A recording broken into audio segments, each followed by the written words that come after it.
Uh, Let's get started with today's session. So today's session, we'll first cover the material that we covered yesterday. I'll also go a bit deeper into hash tables and we cover all of that with an example. And then today we'll be focusing on recursion. So what recursion is, what the time and space complexity of recursion is, and then what situations can we use recursion in, and why it's useful. One thing I just want to talk about before we get started is the assignment. So if you've taken a look at the assignment, you'll see that there's 3 questions, and you will be assigned one of those 3 questions. You don't have to do all 3, just one of them. And one thing I just want to emphasize with those questions is that the solution is the difficulty of the solution depends on what data structure that you end up using. Some problems are easier to solve with certain data structures, some are harder. And so for the question that you're working on, what you'll need to think about is what data structure fits best with the problem that you've been given. And if you're able to correctly identify the abstract data type or data structure you should be using, the problem should be more straightforward. Okay, so let's start with the review of last class. So last session, we talked a lot about abstract data types and what the difference between abstract data types is versus a data structure. So the main thing is that abstract data types are not implemented. And the benefit of them is that they give us a common language to communicate the design of a data structure. So ADTs let us talk about something abstractly without having to discuss implementation. And then when we're ready to actually implement the abstract data type, that's when we create the data structure. And when we create the data structure, that's when we have to make implementation decisions, such as how do we actually store the data, how do we access it, what the runtime will be if we do it one way again versus the other. So data structures is a concrete implementation of an abstract data type. So here's an example. A list in general is an abstract data type. All it specifies is that it's an ordered sequence, it's an ordered set of data, and there can be duplicates in the data, and you can access them by their position. Python lists, on the other hand, is an actual implementation of the list data structure. And with that, you actually can instantiate it, you can insert elements, and you can also measure its runtime. Another example is a map. A map is an abstract data type, but the dictionary in Python is an implementation of a map, and thus it's a data structure. So here are some abstract data types along with their implementation in Python. So we have sets, lists, maps, and iterables. These are abstract data types. So a set is an unordered collection of unique items. And so we have this set right here, which contains a 1, 2, and 3, but there's no order to the actual elements. You can't access the first element because there is no order to them. And they're also unique. So if you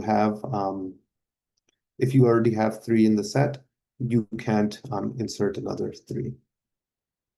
I just want to mention that I have uploaded this notebook to the repository. I did it roughly 10 minutes ago. So if you do want to follow along, you can pull the repository and you should be able to access this file. It'll be under the fourth directory in the repository, this cohort one. Okay, the next one is lists. List is an abstract data type, but this right down here, this is a data structure that Python has implemented, and lists are an ordered collection of items. So there's 2 main differences that lists introduce compared to a set. First is that there's an order. So lists do have a first element. In this case, it's 1. It has a second element, which is 2, and has a third element, which is 3.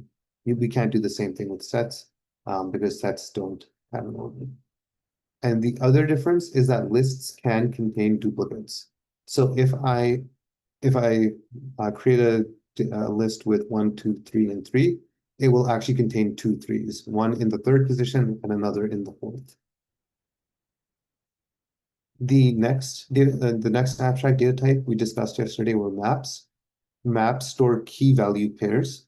So there's two pieces of data that you store in each kind of position. One is a key and one is a value. And the thing is that keys are unique. So that means if you already inserted in this example 1, which has the integer value 1 as the key and the string value 1 as the value, we can't store a second 1. We can't do something like this because we already have 1 as a key stored inserted here. This would throw in there. And the other kind of thing that is inherently true is that pairs are ordered. So if you have, for example, a key value pair 1 and the string value 1, the first one is the key and the second value is the pair. That's how those are defined. And as I mentioned, keys are unique. Both for dictionaries, keys need to be unique, and then the values in sets need to be unique.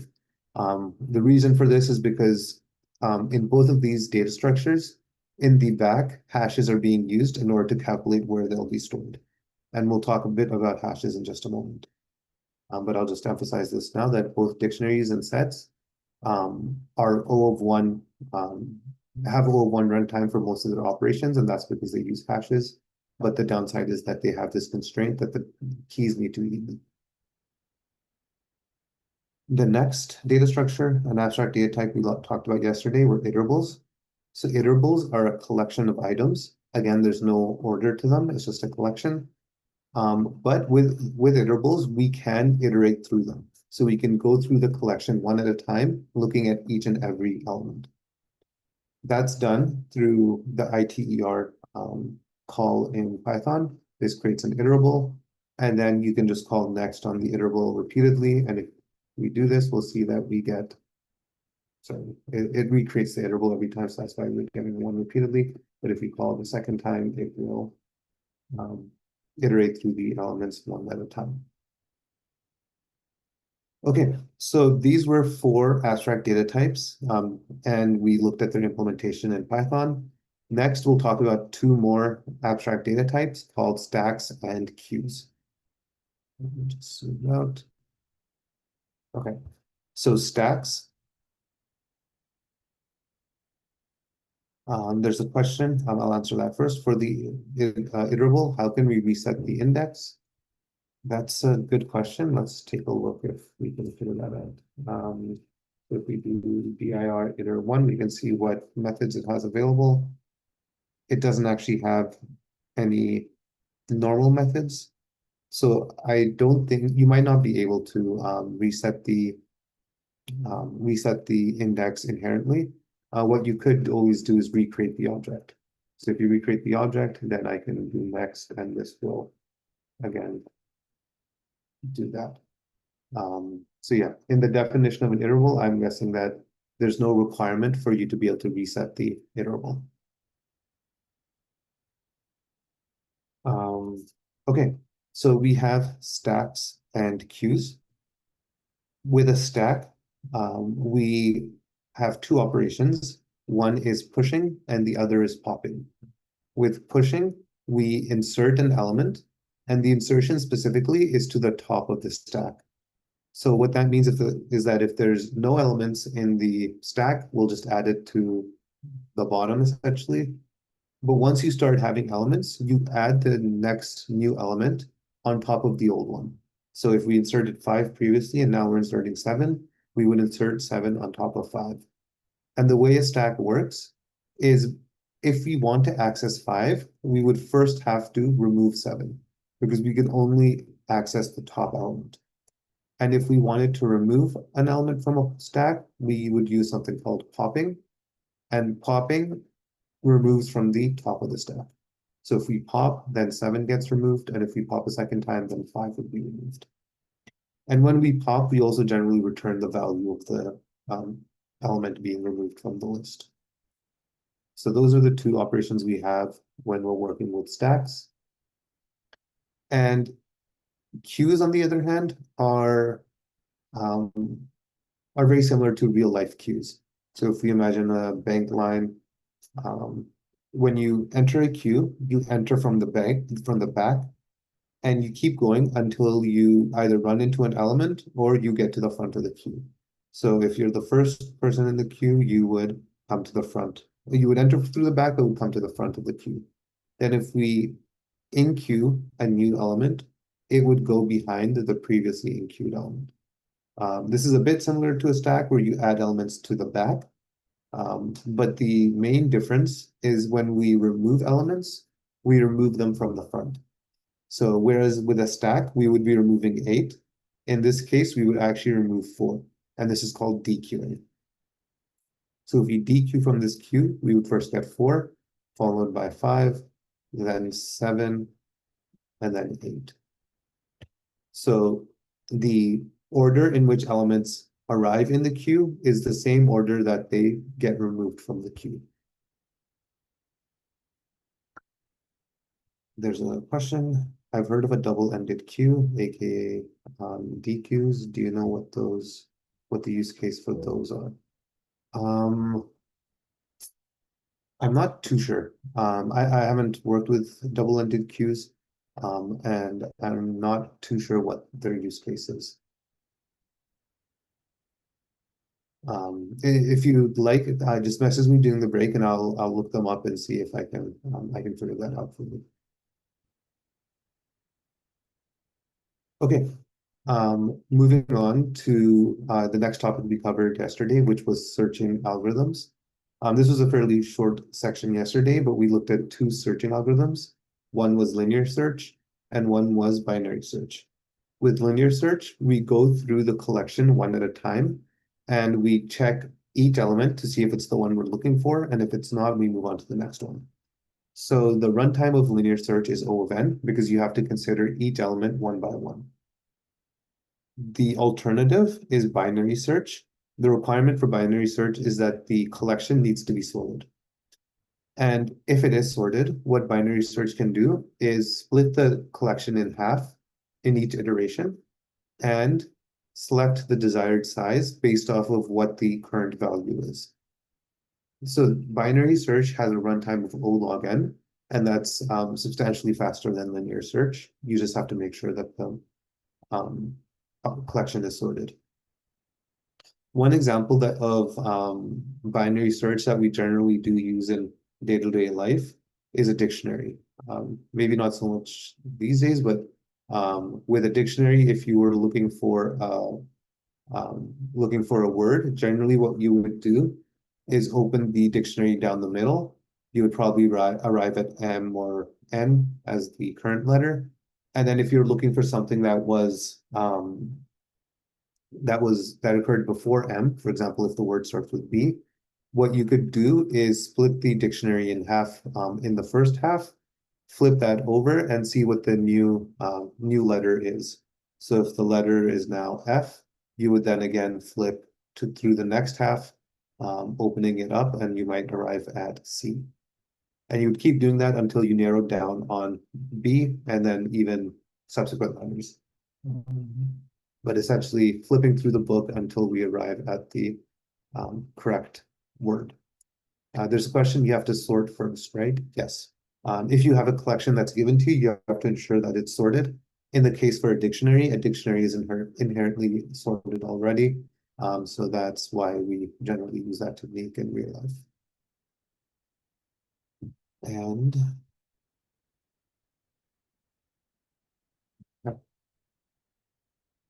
right, one thing I wanted to note is in the case for a dictionary, generally if we're looking for the letter B, we can kind of open up closer to the front because we know that B occurs close to the start of the dictionary. But in the case for kind of real world data examples, you don't have like a prerequisite or a precondition on what the distribution of your data is. So that's why you generally choose the middle from the get-go. But yes, in real life, we could generally choose open the book closer to the letter B, just because inherently we know that B comes close to the beginning of the alphabet. Okay, moving on. In the case for sorting algorithms, we looked at selection sort and insertion sort and mostly understood how they work intuitively. We didn't really look at how we implement them, but the main takeaway there was that both of these algorithms are very slow because they have O of n squared runtime. In practice, if you wanted to use a sorting algorithm, you would generally use the sorted call in Python, or if you're using NumPy, you have a NumPy sorting function, or if you're using pandas, you have something called sort values. So these sorting algorithms are generally what you use in practice because these are efficient. These generally have O of n log n. Okay, moving on to hash tables and hash functions. We covered these briefly yesterday, but the main idea of a hash function is, okay, let's start with hash functions. Hash functions are a special mathematical function that take in a string and output a number. The two requirements for a hash function is that given the same input, it should give you the same output. So here we can see if I keep giving it the word hello, it will give me a different, it will give me the same number repeatedly. And the other requirement for a hash function is that if I give it another string, it should give me a completely different number, and it should never equal the same number as a different string. So hello1 gives me something else, hello15 will give me something else, and ideally there should be no overlap between different input giving the same output. So that's what a hash function is, and running a hash function is O of 1 time. There's a question. So there is an assignment where we are using the hash function, and Yes. for my name, it's whenever I'm at executing this tape, I'm always getting a number, unique number. So this is what it is expected for always, right? Even though you run my code, you will get same number being generated. Is that correct? Or it's changing it depending on the environment or the kernel? That's a good question. So the Python implementation of hash, it actually changes between environments. So for example, if I do hello15 now, it's giving me this number. But if I reset my kernel and run it again, I will get a different number. There we go. So between environments, the Python implementation of hash does change. This is for security reasons. I read this up on the documentation a while back, but apparently they have it different between each kernel because of security reasons. In the assignment, if you take a look, we're actually using a library called hashlib. So with hashlib, it will actually be consistent between environments. Correct. Okay. Then we don't have any issues because my notebook, and you will run it, you will not find a different work. Yeah. Because depending on the number of questions are getting changed. Yes. Thank you. Okay, so we have we have a something called a hash function. Let me just check if there's any questions. Okay. And we use a hash function in order to create a data structure called a hash table. So this is a hash function, and the way a hash table works is it has a certain size. So we'll create one with 15 elements to it.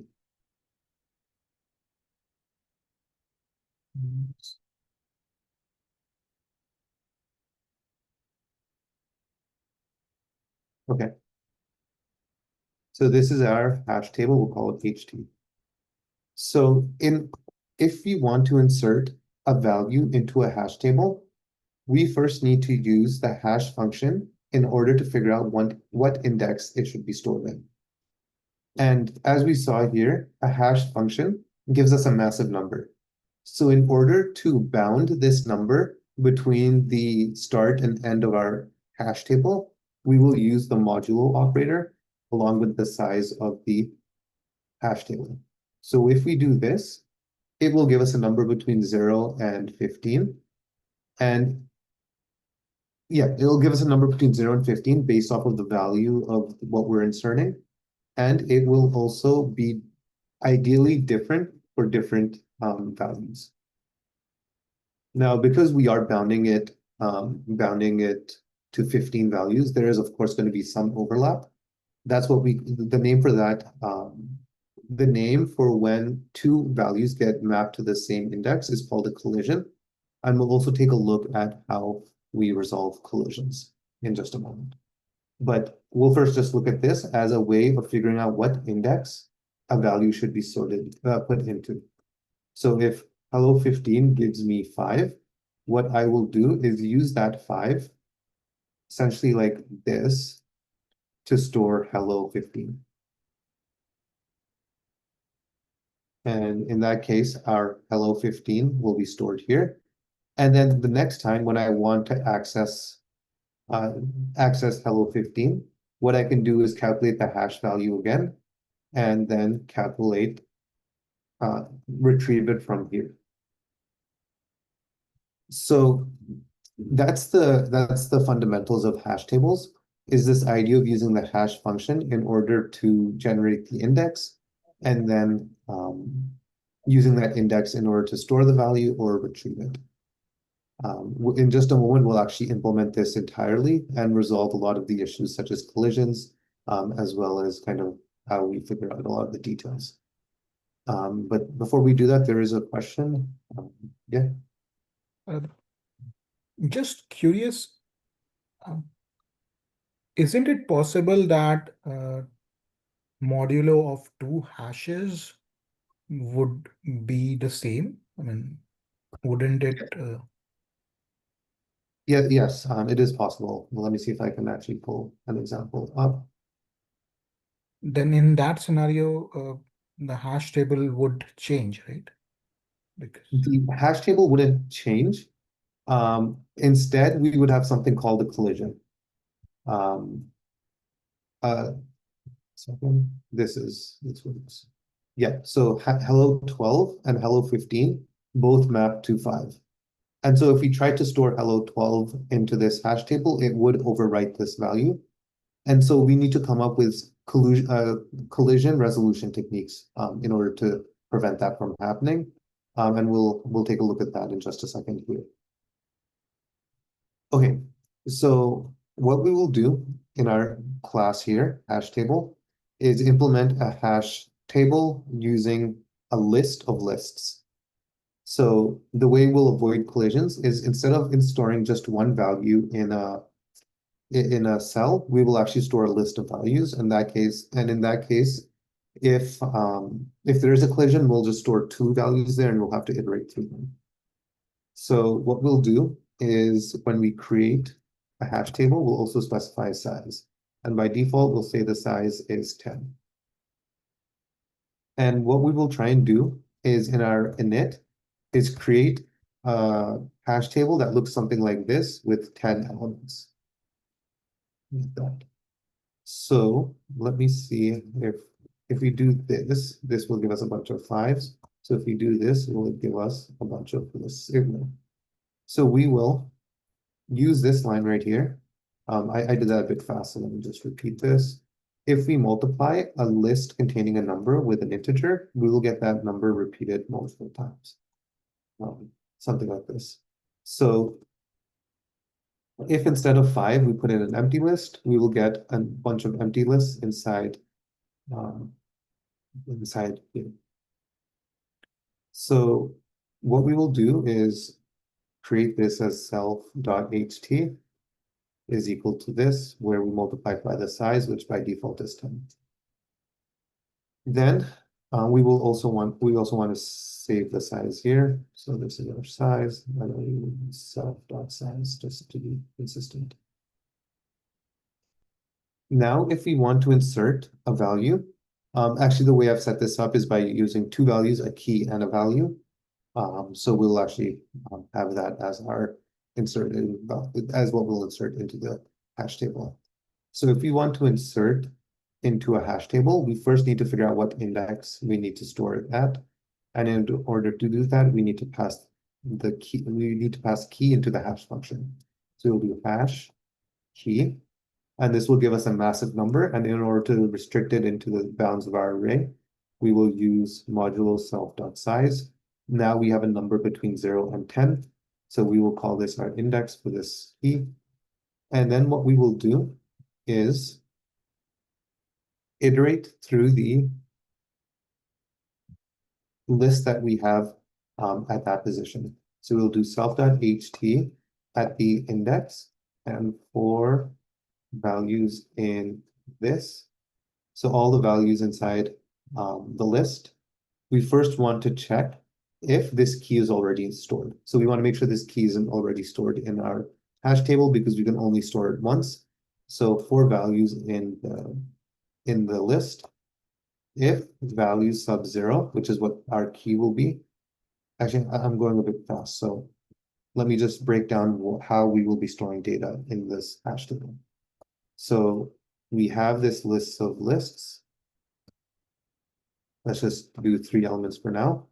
And if we want to store, let's say dog, and the name of the dog is Charlie.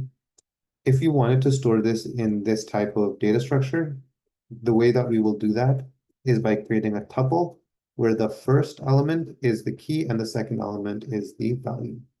And so if I have a cat named Freddy, then the cat would be stored either in a different index, in a different index like this, in a tuple with 2 values, or if the hash function gave the same index, it would then be stored in the same list, just in a subsequent element index inside the sublist. So in order to insert a value, we first need to make sure that the key doesn't already exist, because we can only have one key, because all keys need to be unique. So if value sub 0 equals key, then we just simply want to return because we can't insert. We could also print something like key already inside hash table. And if we go through the entire list and we don't return, that means we're safe to insert it into our hash table. So we can do self.hashtable at the correct index dot append and then we need to do value. We need to insert, sorry, not just the value, but the key and value. So let me just do one thing real quick, which is, I just remembered this is a bug.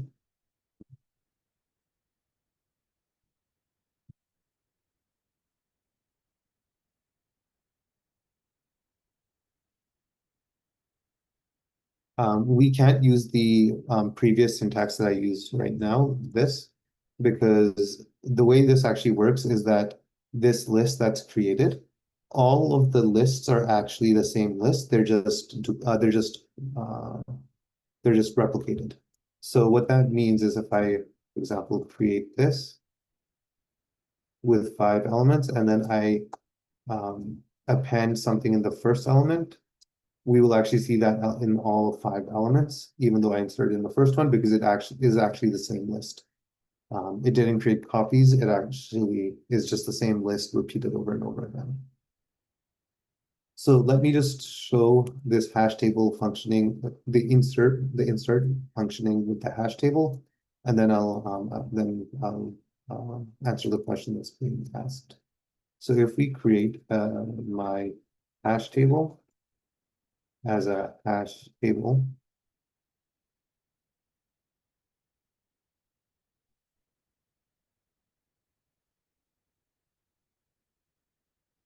this is my hash table. If I look at the collection, it's currently empty. But if I insert dog Charlie,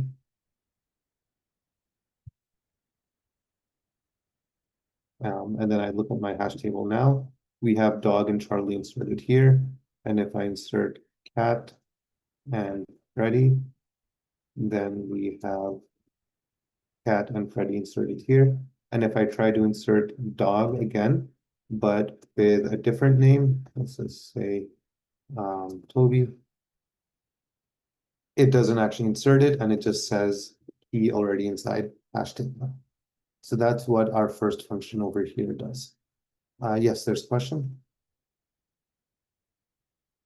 Yeah. So I was wondering, why didn't you use a set or a dictionary instead of like tuples? You could have used a dictionary, or like you could have used a set because you don't want the key to be duplicated.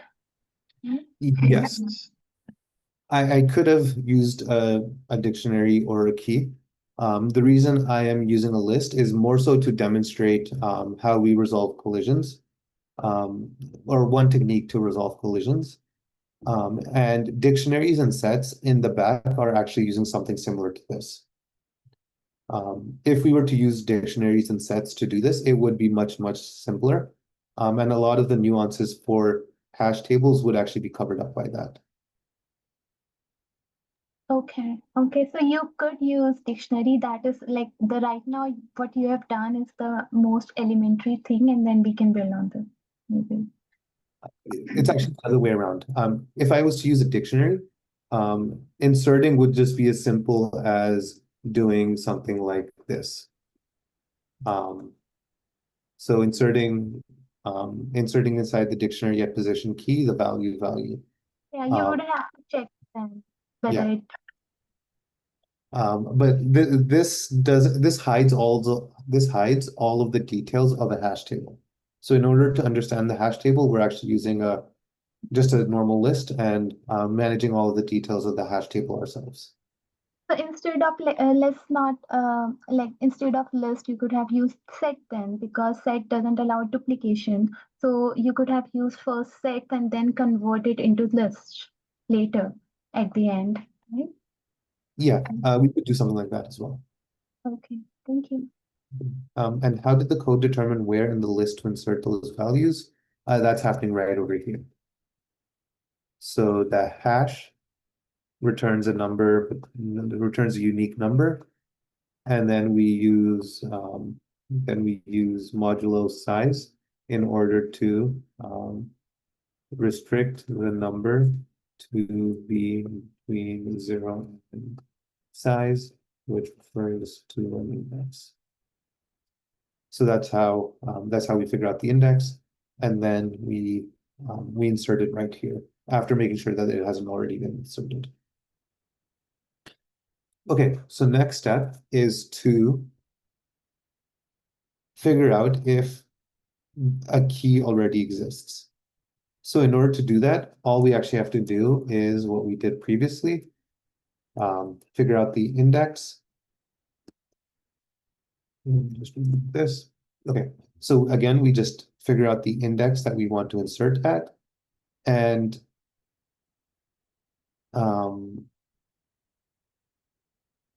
we figure out the index that we want to search for, then we iterate through the list at that index.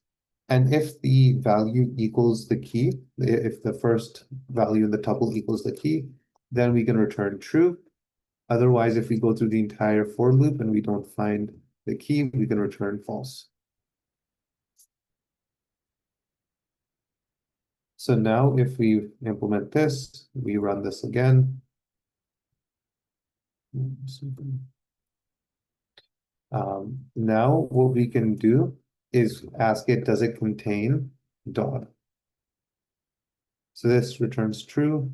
If we check cat and we check capital D dog, we should see true and false. So now we're able to check if a key value pair exists inside the array, inside the hash table. Our next function is remove, and remove works very similar. Our first step is again finding the index, determining the index, iterating through the list at our position. And if we're able to find it, we now want to remove that value. So we can do self.hashtable at position index dot remove, I believe. Let me just check. If we have a list, 1, 2, 3, and then we dot remove.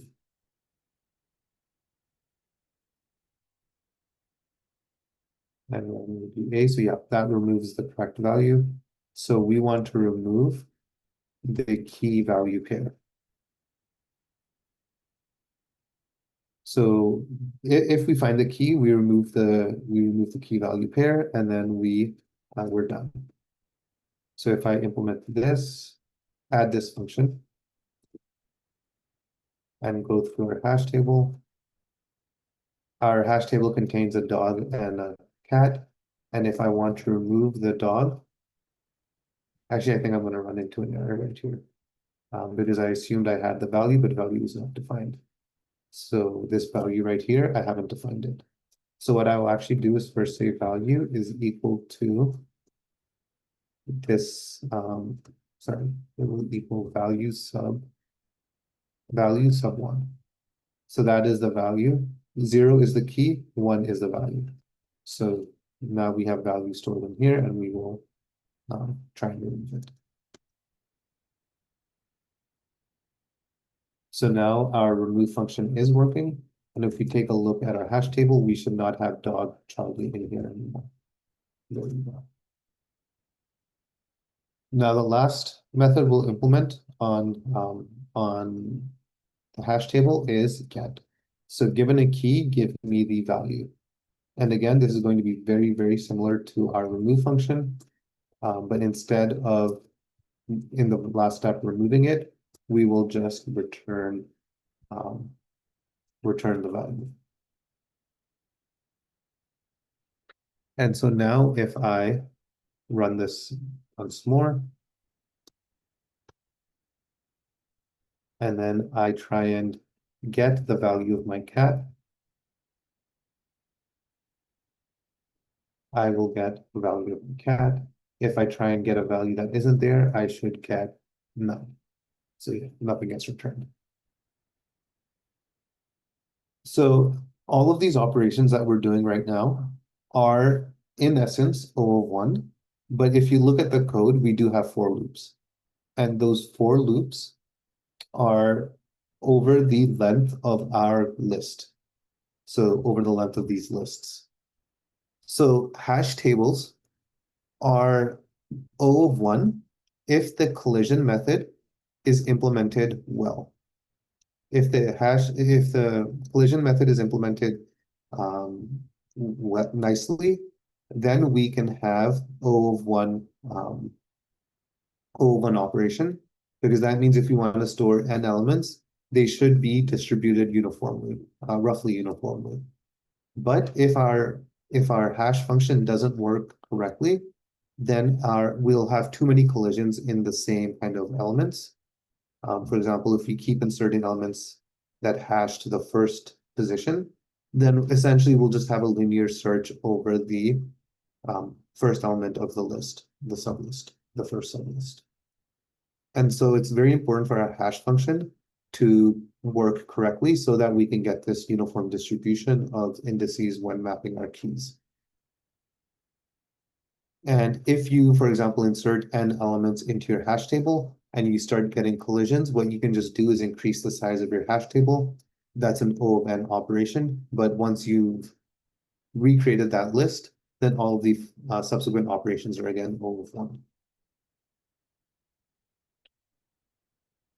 Let's actually see if we can create a collision. In order to do that, I'll just reduce the size of our hash table to 3. So now this is our hash table. Actually, I can do size if it's 3 here. Okay. So we've inserted dog Charlie. We've inserted cat Freddy. Let's do dog 1 being Toby. So they have been inserted. Okay, so Freddy and Charlie have been inserted into the same list. We can see that right here. So now if we check if our hash table contains dog, it returns true. It also should return true for cat. It should also return true for this.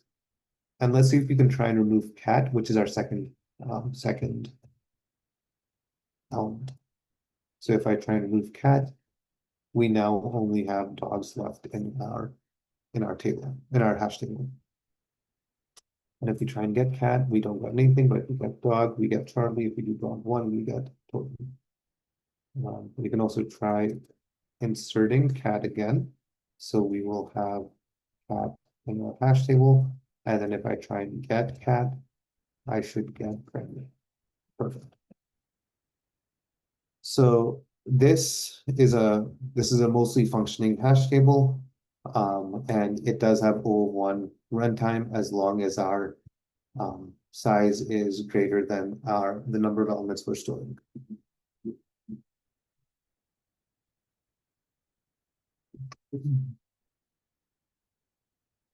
There's a question, why did it insert dog and cat in the same list?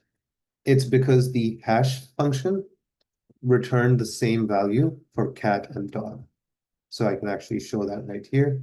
If I hash cat and I hash dog and I modulo by the size of the list, which was 3 in this case, we will get same value, 0.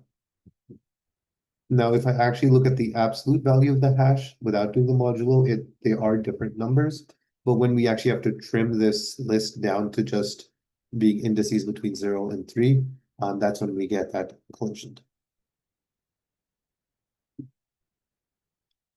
Okay, we will also briefly implement, we'll quickly implement a stack. 1 second, there's a question. No, there isn't. Okay. Yeah, so let's also implement a stack, and we will implement these 5 methods for a stack. Our first is init, and what we will do is just create a list, an empty list that represents our stack. And if we ever want to push a new element onto a stack, we'll use the back of the stack as the place we want to push. And in order to do that, we can use append. Our next function is pop. And in order to pop an element from the list, we can use the pop value, the pop method. So this will pop from the end of the list and also return the value.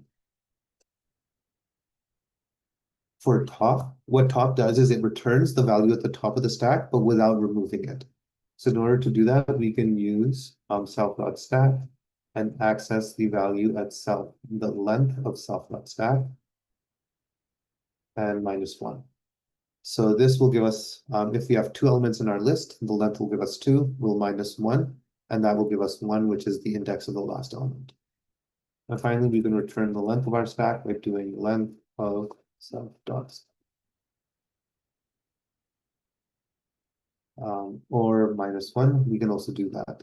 And that here, we could also do -1 like this. This just gives us the last element in the list. That's fine. Okay, so that is our stack. If we now create stack equals my stack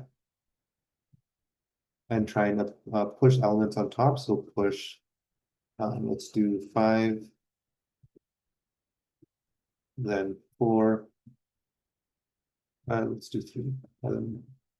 Okay, so now if we look at stack.stack, this is our stack. We first pushed 5, then we pushed 3, then we pushed 1. If I do stack.pop, it should give me 1 as well as remove 1 from the stack. If I do stack.top, it should give me 3, but it shouldn't remove 3 from the stack. And if I get stack.length, it should return 2 because there's 2 elements in the stack. So this is a fairly simple implementation of a stack. And this, this functions just as a stack, and it also has O1 runtime for all of its operations, because we are using the last element of our list in order to push and pop. Okay, are there any questions on this before we move on to today's material? on either a stack or the hash tables.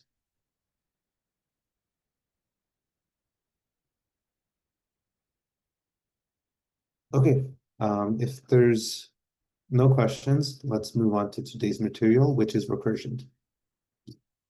Yes, there's a raised hand. Where are hash tables used? Hash tables in Python specifically, they're used in the implementation of a dictionary and a set. But otherwise, they're used a lot in pretty much all systems.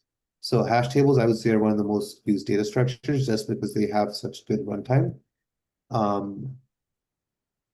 In my kind of research, I'm using dictionaries dictionaries, which are hash implementations of hash tables, a lot to store my data.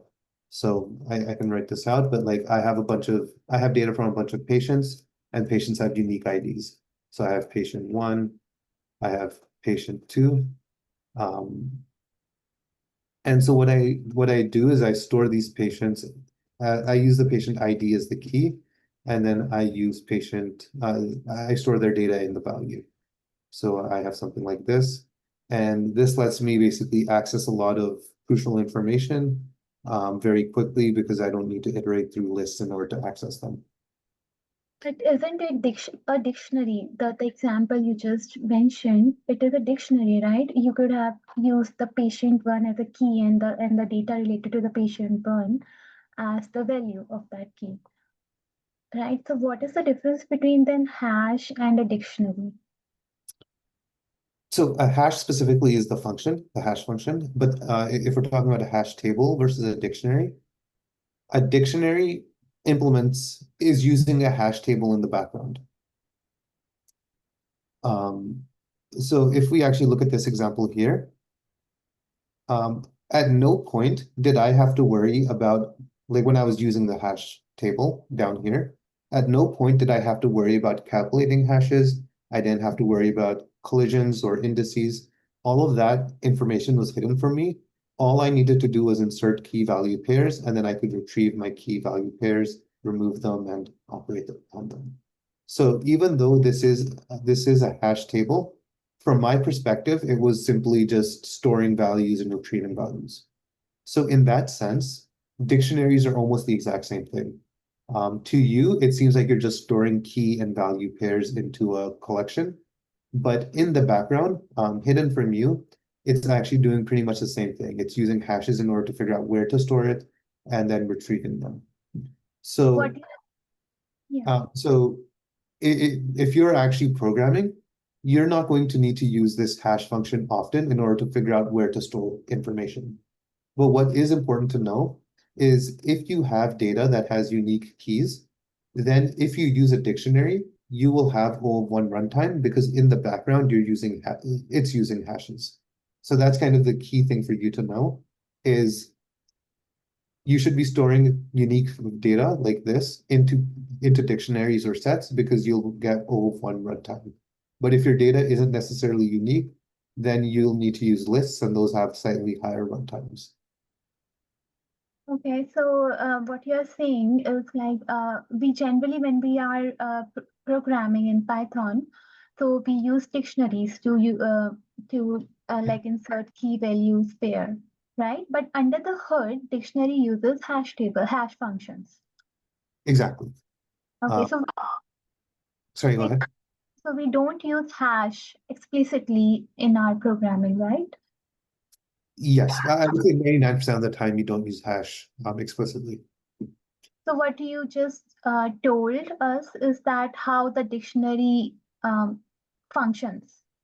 Yes, that's correct. Okay, thank you. And one practical example I can give for kind of where this came in handy for me was I was giving an interview for Google, and they asked me to basically store IP addresses of clients and a bunch of data that was associated with them. So in that scenario, I identified that IP addresses for clients are unique. So those satisfy the conditions for a hash table. And they asked me to actually program a solution in whatever programming language I wanted. So I chose Python and I used a dictionary in order to store the IP addresses as keys. So in that scenario, I was able to articulate that I'm getting O of 1 runtime because I'm using dictionaries, and dictionaries use hash tables. And that was kind of that was enough for the solution. So they were happy with that answer. Okay, so hash is the concept and the dictionary is its implementation in Python programming, the language. And in other programming languages, we will use the same concept as in hash, but in different with different implementations, right? Yes, I would say that's mostly correct. So a hash table, it's actually a good question. I would say hash table generally is an abstract data type.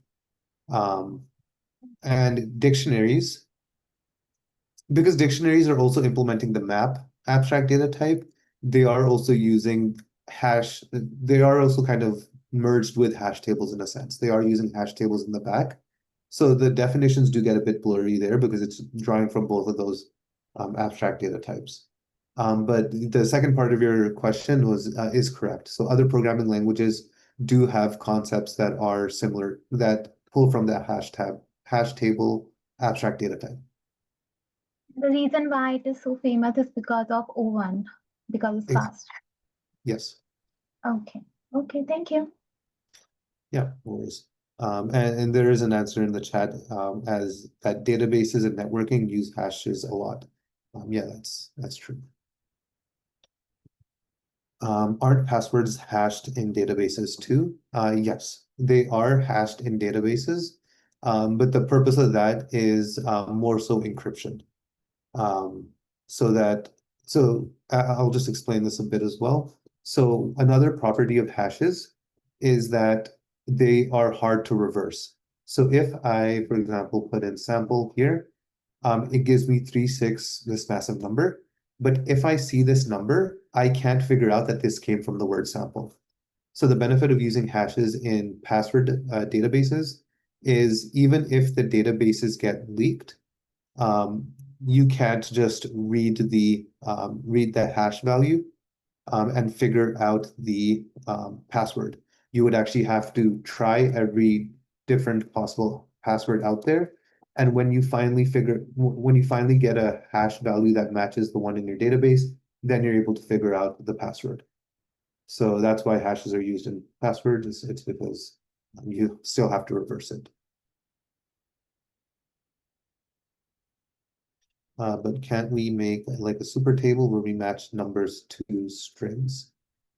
So potentially, the kind of two caveats to that is first, hash functions change over time. So the kind of state-of-the-art hash functions that were used 10 years ago are now outdated and considered insecure. And modern day hash tables or hash functions are more advanced.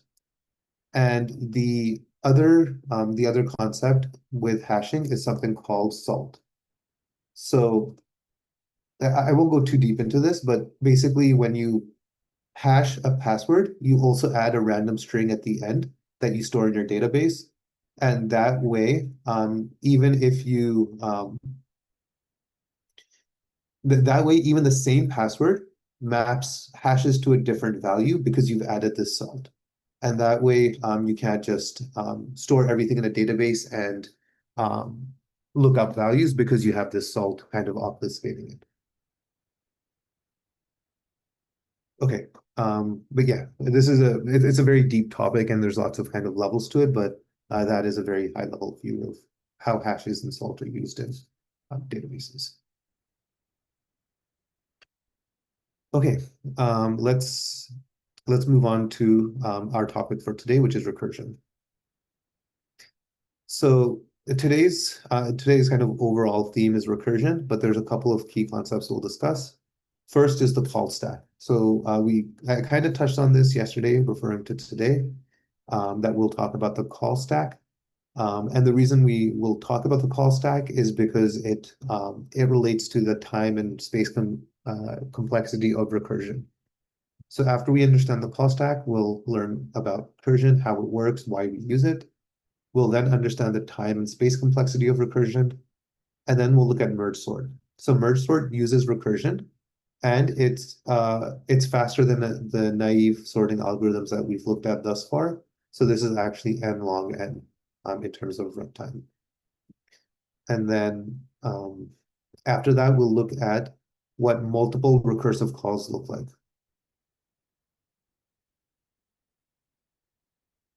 Okay, so let's first start with the call stack. So when we run a program in our computers internally, it uses something called a call stack. And a call stack does draw from the stack abstract data type, and it's used to execute functions. So when we run our Python file, the main function is called, and when the function is called, inside the computer, what it's actually doing is pushing main onto the stack. So as the main function executes, it might call other functions, and each function is then pushed on top of the stack. And because of that, the currently executed function is the function that's at the top of the stack. When a function is done running, it is popped from the top of the stack, and if the function returns a value, it's passed to the function that is just below the one that just got popped. And the calling function can then use the return value and continue executing until the stack is empty. So let's actually draw this out. So let's say I have, this is my Python function. I have a main function right here. Inside main, I call, let's just call it F1. And I've defined F1 up here.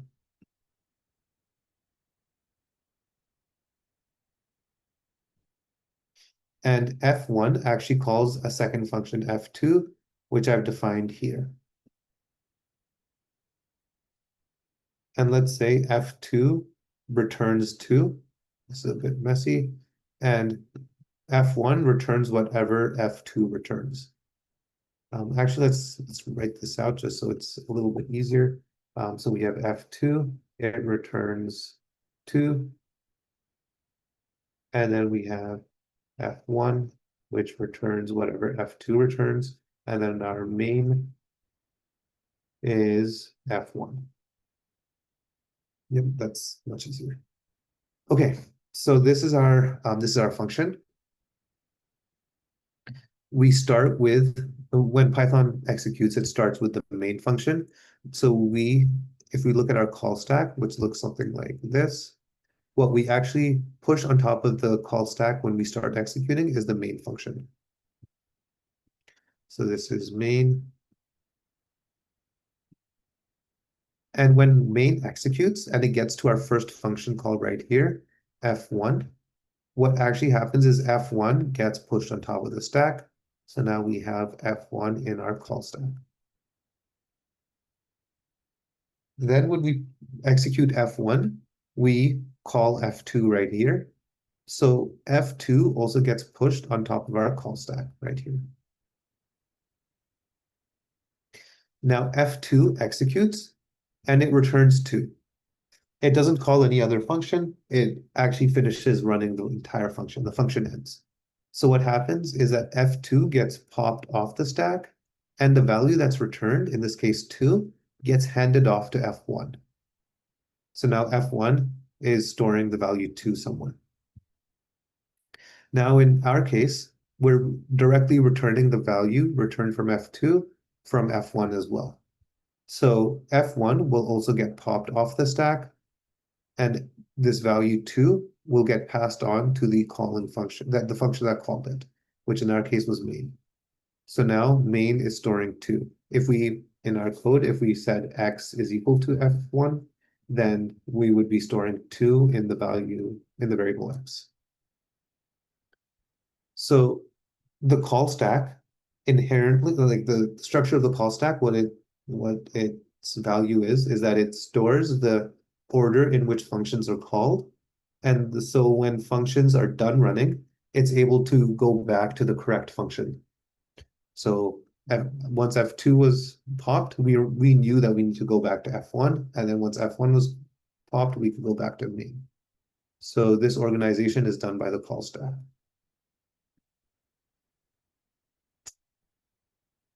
Here's another example. If we have this function call where we're calling round on float, which is being called on 20.24, we would expect 20 to be returned because 20.24 is a string. So our first function call right here will convert it to a float, and our second function call will convert 20.24 to a round number, in this case 20. So in this case, the first function to be executed is round. So we start round, and once round starts executing, it needs to evaluate float. So it calls float, and float is then called here, is added to the call stack. It converts 20.24 into a string, into a float from a string. So this returns 20.24 without quotations. So it's a float. Then round converts 20.24 to a number 20, to an integer, and this gets returned to whatever is calling round. In our case, if 20 is the only thing being called, if round is the starting point, then it doesn't return 20 to anything. The stack is empty, so the program finishes. Okay. Let me just see. Okay, that is below. Okay, so that is the call stack, and we'll revisit this in just a moment once we've looked at recursion. But we're at 7:02, so we'll take a break here for 10 minutes. We'll continue at 7:12. Let's say 7:13. And yeah, I'll also research that question that was asked at the beginning of lecture, and I'll have an answer. I'll have an answer for you once we come back as well. Okay, see everyone in 10 minutes. Let's continue where we left off. I'll just answer a question that was asked at the start of our session today about double-ended queues, also called DEQs. Real-world use cases for double-ended queues, there aren't too many that are like very intuitive to understand. But the one that kind of made sense to me was a train cab where you can enter from either door. So let me just draw this out 1 second.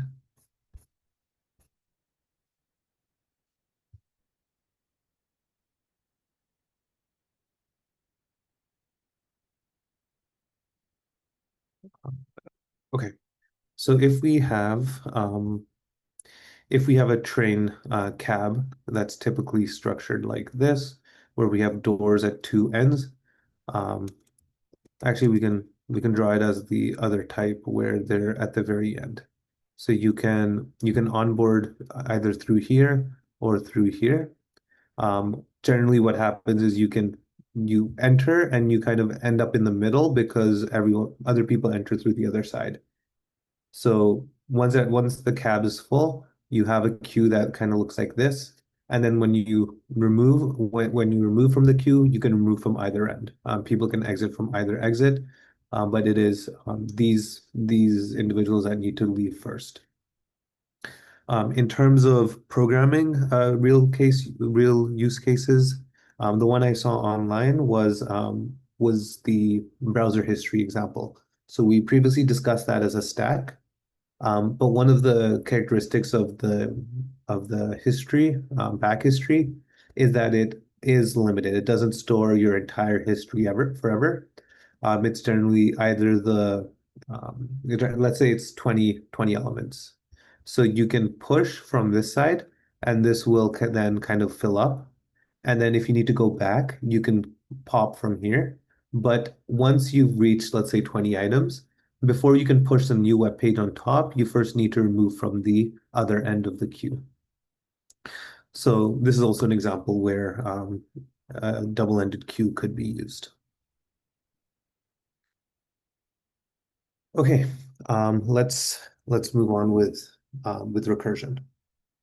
So we'll start with this motivating example of, suppose you're looking for a key inside a box, but the box contains even more boxes, and those boxes can contain even more boxes. So this is our main box. These are nested boxes. If we were to spend, let's spend 2 minutes and write down the steps of the algorithm you would need, the steps you would need to take of an algorithm in order to search for the key. So the key could be in any box. We'll take actually 2 minutes to kind of write out the steps for this, and then we'll feel free to send it in the chat, and then we'll discuss the solution.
Okay, let's look at a couple of solutions.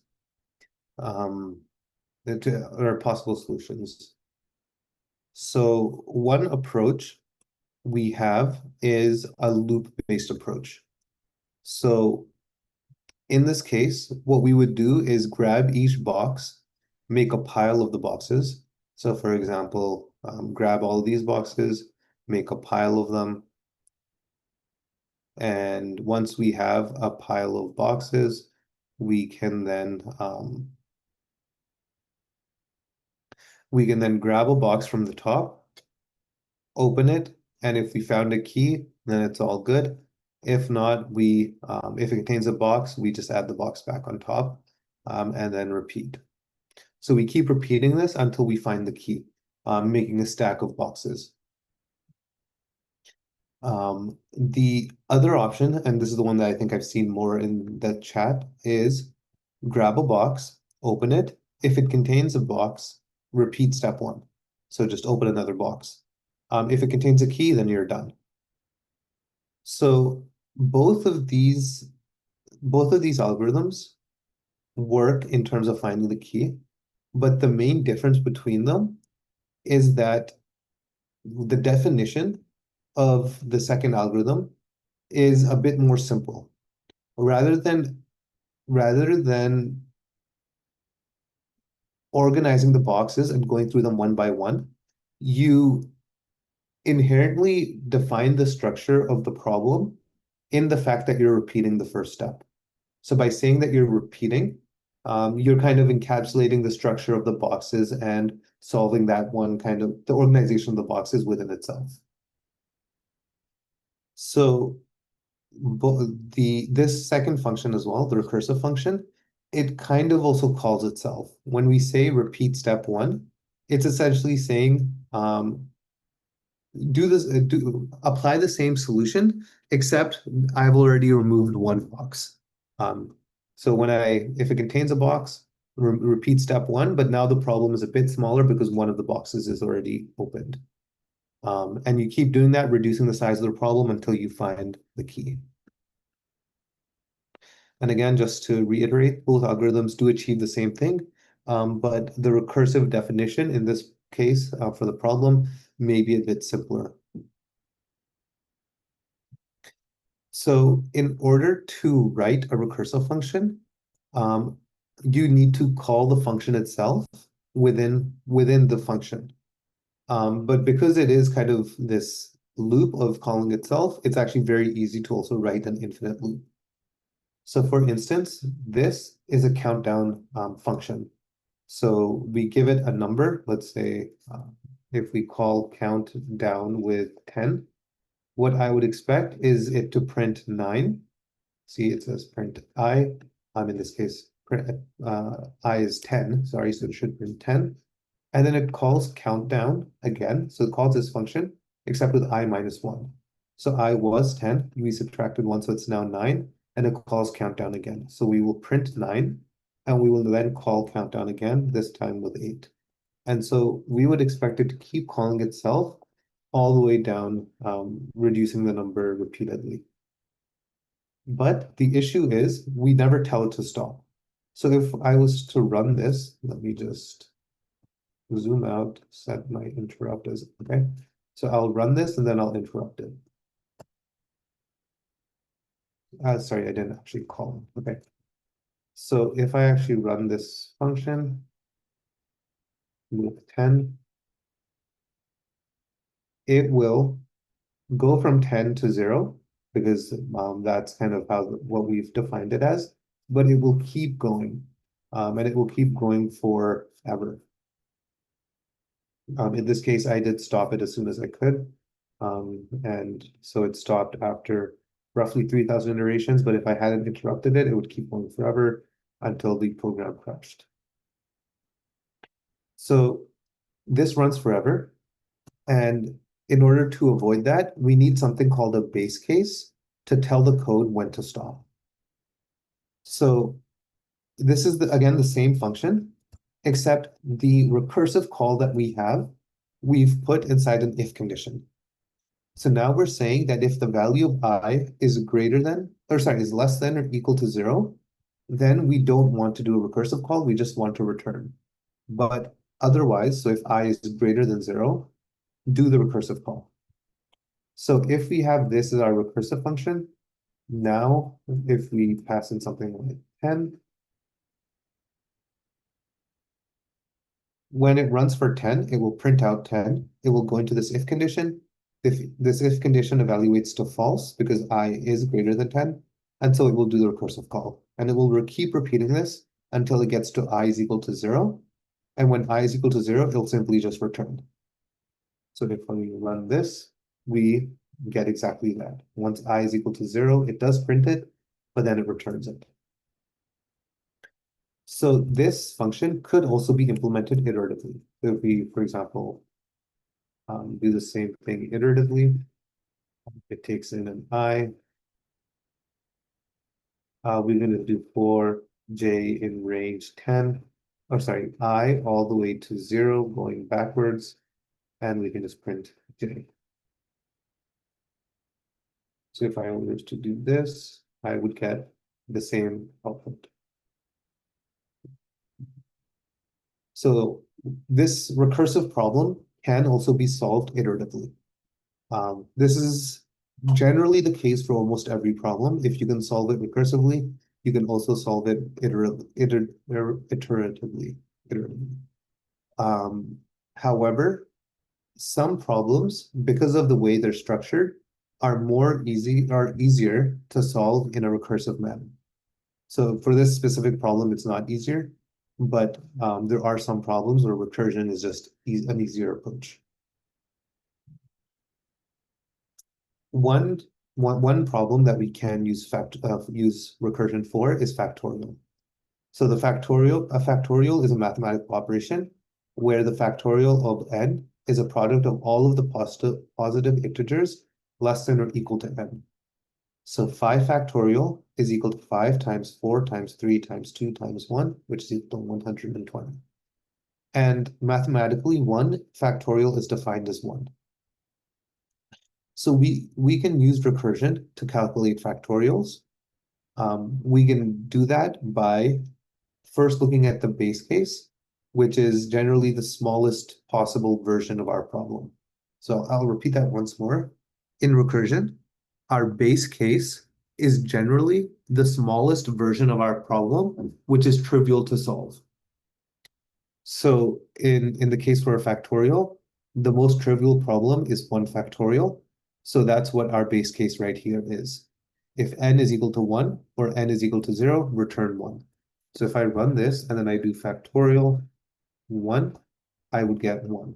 And if I do 0, it will give us 0. Or sorry, give us 1. Mathematically, 0 factorial is equal to 1. So that's our base case. Now for our recursive case, our goal is to solve one step of the problem and make a recursive call on the rest of the problem.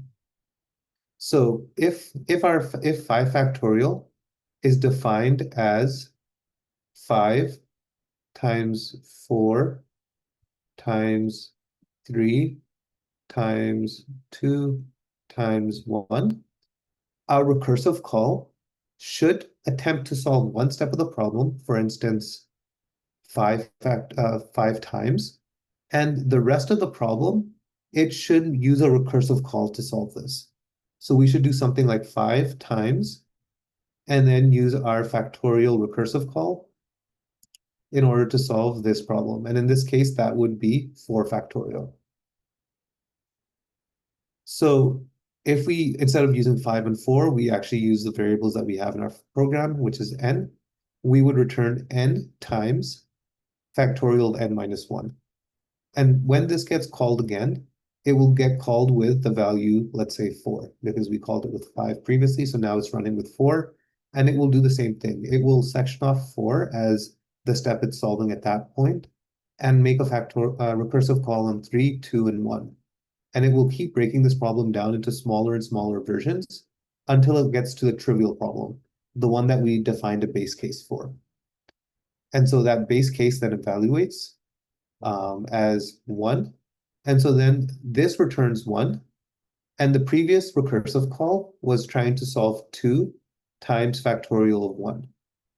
So now that recursive call can solve 2 times 1, which is equal to 2. And it returns to the previous recursive call, which was 3 times the factorial of 2. And so that evaluates to 3 times 2, which is 6. And 6 gets returned to the recursive call of 4 times 3 factorial. So we do 4 times 6, because that's what 3 factorial returned, which evaluates to 24. And then it evaluates 5 times the factorial of 4, which was 24. So 5 times 24, which is 120.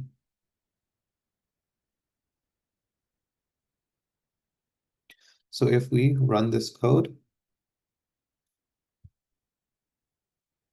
and then do factorial of 5, we get 120. If we do something bigger, like 100, we get a massive number. Sorry, that's 10. 100 is a massive number. And if we were to do a negative number, like -3, we would actually get an infinite loop. This is because the base case doesn't evaluate, doesn't execute because n is not 1 or 0. And we keep breaking the problem down by making n a smaller number. But in this case, it's not actually breaking down it's not breaking down the problem towards the trivial problem.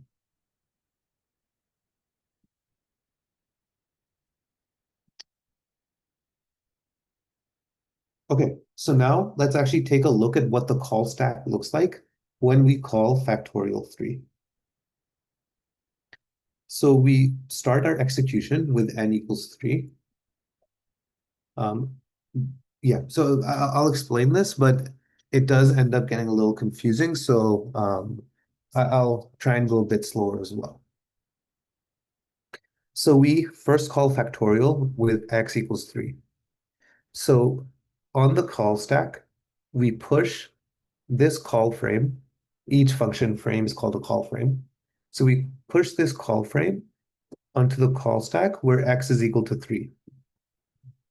So the function just started and it's evaluating the first if condition, if x is equal to 1. So in this case, our x is equal to 3, and so that evaluates to false. So we go to our else condition, and our else is return x times factorial x minus 1. So our x over here is evaluates to 3, But when we do x minus 1, this is actually calling factorial with the x value 2. So we push factorial where x is equal to 2 on top of the call frame. And because factorial where x equals 3 has not finished executing, that is still on the call frame. It's just the factorial with x equals 2 is on top of it. And as we know with the call frame, whatever frame, what we know about the call stack is whatever frame is on top is the function that's executing. So now that x equals 2 factorial is on the top of the call frame, call stack, we will now execute the function factorial with x equals 2. So we start at the top of the function. Our first line is if x is equal to 1. In our case, x is now equal to 2. So we go to the next line, which is our else condition.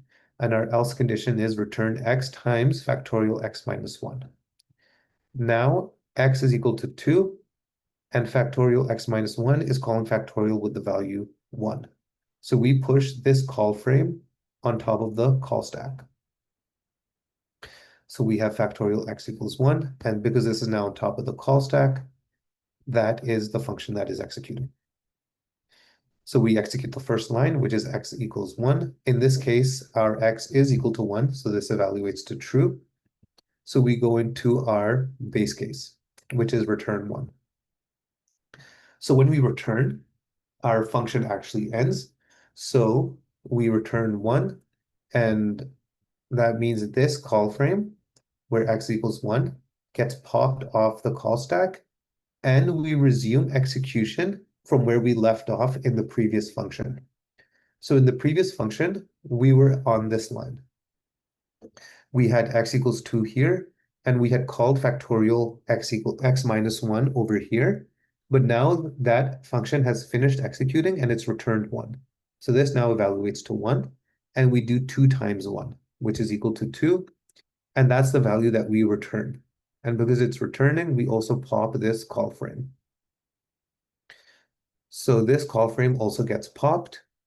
So we're left with factorial x equals 3 here. And this factorial now evaluates to 2. Because we called factorial 2, 2 returned 2 times 1, which is 2. And now we do 3 times 2.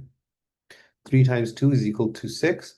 So we're returning 6, which means we also pop this off and return 6 to the calling code. Or if this is the entire call frame, call stack, then this is the end of the program. So as we do more and more recursive calls, the call stack grows. And once we reach a base case, we start popping off the call frames and our call stack reduces back to the original calling function.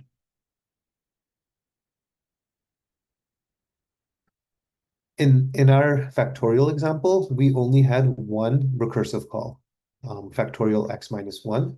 We can actually have multiple recursive calls.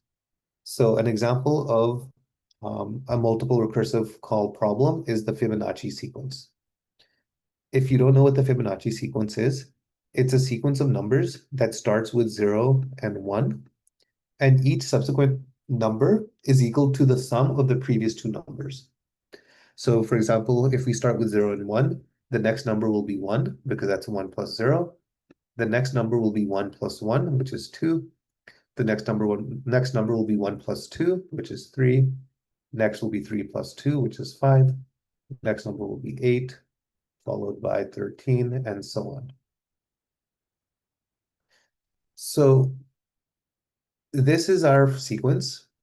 And please answer in the chat, what would you say is the base case for this, for calculating this, this sequence?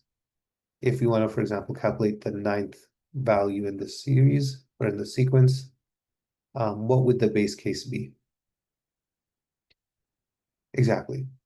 So the base case is calculating the values for 0 and 1, because those are just defined in the definition of the sequence. So we would say something like if we want to calculate the 0th value, then return 0. And if we want to return the first value, then return 1. because those are the values for our 0th and first element in our sequence. And notice how the definition of subsequent values is defined recursively, because it's defined as the sum of Fibonacci n is defined as the sum of Fibonacci n minus 1 plus the Fibonacci of n minus 2. So that it within itself is a recursive definition, mathematically speaking. So in terms of actually implementing this, that's exactly what it looks like. Our base case is if n is less than or equal to 1, then return n. So if n is equal to 1, return 1. If n is equal to 0, return 0. And we're making the precondition that you can only put in non-negative numbers. So we won't expect -1, -2 as input. Our recursive case then needs to break this problem down towards the trivial example of 0 and 1, or the trivial problem of 0 and 1. And we do that through its inherent definition, which is Fibonacci n minus 1 plus Fibonacci n minus 2. So, sorry, add a couple of cells here. So if we run this with the 6th element, we get 8, which is what we expect. So 1, 2, 3, 4, 5, 6, 7. Sorry, 0, 1, 2, 3, 4, 5, 6 is 8. And if we calculate something like 15, we get 610. So what is the time and space complexity of this problem? Sorry, of this function. This is a bit of a tricky question, so we'll actually take 2 minutes to think about this. And please, if you come up with an answer, please feel free to write it in the chat. So we want both time and space complexity.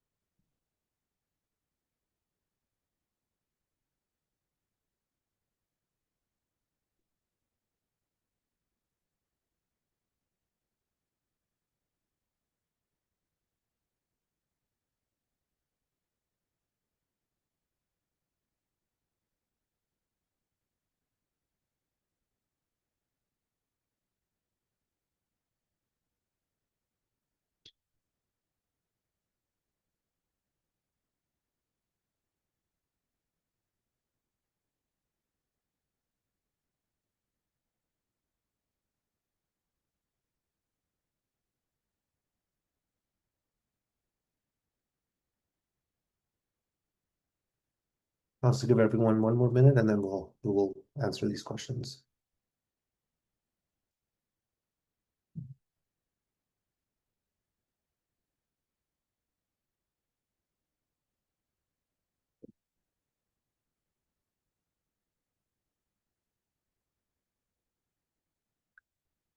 Okay, let's start with time complexity.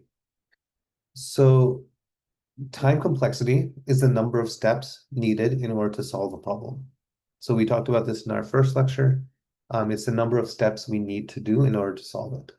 So if we're calculating the Fibonacci value of 5, if we look at our function, we're making 2 calls. So we're making a call of Fibonacci 4 and a Fibonacci 3. Then when we're executing Fibonacci 4, we make 2 calls again to Fibonacci 3 and Fibonacci 2. So we actually create a Fibonacci 3 here and a Fibonacci 2 here. Our Fibonacci 3 calls 2 recursive calls again, one to Fibonacci 2 and one to Fibonacci 1. Fibonacci 1 is a base case, so that doesn't do any recursive calls, but Fibonacci 2 does do 2 recursive calls to 1 and 0. And similarly up here, we have a recursive Fibonacci call with n equals 2, so that will also call 1 and 0. 3, we've seen already here, will have a structure similar to this. So we'll draw that out. So this will call 2 and 1, and 1 will call 1 and 0. So for n equals 5, we have this many steps. And what does this relationship look like, this growth pattern?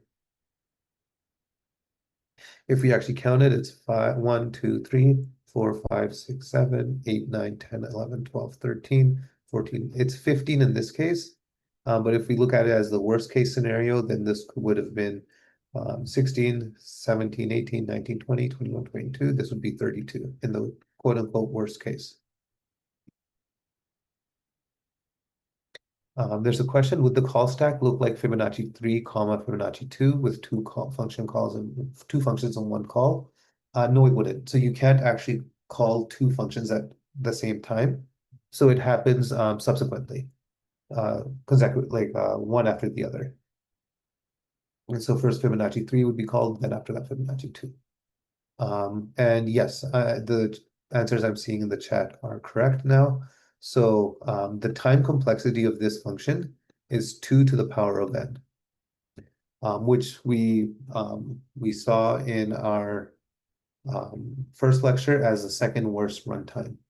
So as a result, if I actually run this with, let's say, 30 elements, 30 is not maybe too low, but 50 actually takes a very long amount of time.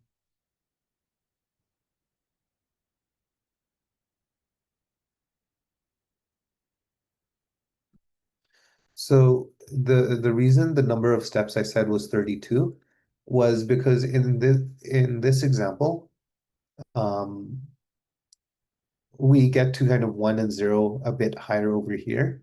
But if we assume that the kind of recursive calls grow all the way down, then it would be like a full triangle. And in that case, we would have branches all the way down, and that would be 32 different branches.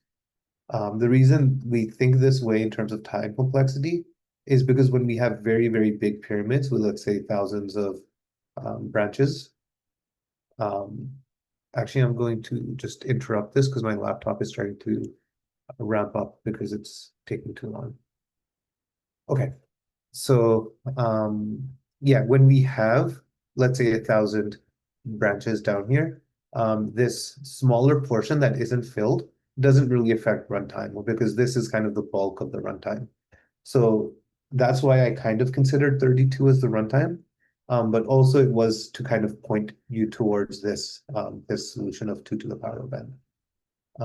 But yeah, typically we don't consider these kind of like missing pieces as things that reduce the runtime. These don't really affect runtime much. Okay. So yeah, recursive calls. So the takeaway here is that recursive calls can be very, very computationally complex. For instance, when I ran Fibonacci 50, I let it run for maybe 30, 40 seconds and it didn't finish running.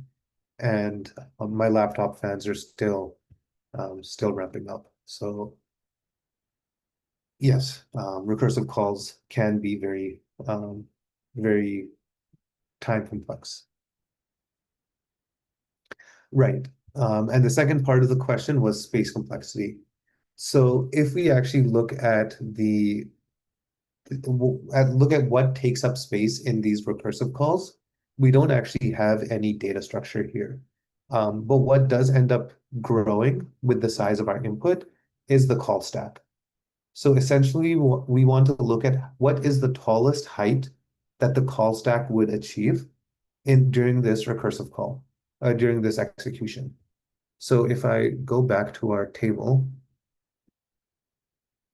keeping in mind that we can only have we can only execute one function at a time, what would be the longest call stack in this example?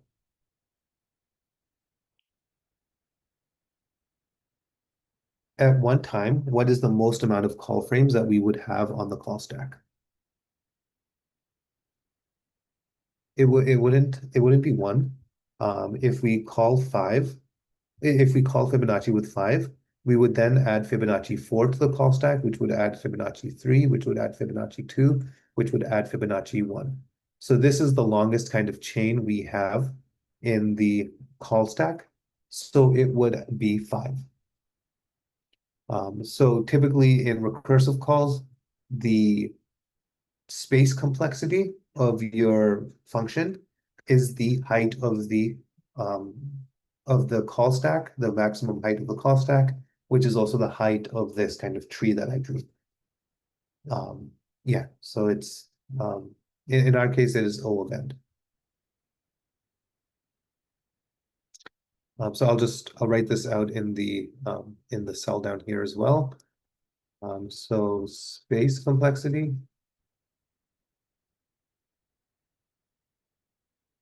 is O of n to the power of, sorry, it is 2 to the power of n, which is much worse than O to the n to the power of 2. And our time complexity is O of n. Okay, so let's move on to the onto what the formal definition is. Yes, thank you. It is backwards.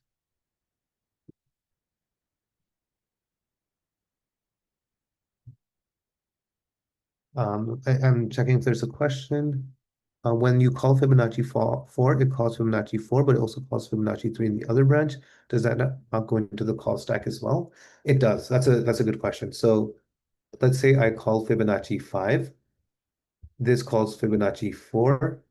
This calls Fibonacci 3, and so on to 1, and then this gets popped off. Then after when it's executed, sorry, yeah.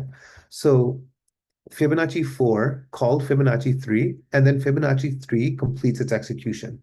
It calls Fibonacci 2, it calls Fibonacci 1, it returns, and Fibonacci 3 also returns. After that, Fibonacci 4 also calls Fibonacci 2. And then this calls 1 as well, because if we recall, 4 calls both 3 and 2. So it does make these two recursive calls. Fibonacci 4 does grow the call stack twice above it, but at one point, like at any point rather, the tallest height of the call stack is only 5, because we can't execute functions at the same time. We can't execute two functions at the same time. So first it grows with 3, 2, 1. Those get popped, and then it grows a second time with 2 and 1, but these are sequential. They happen one after the other. Okay.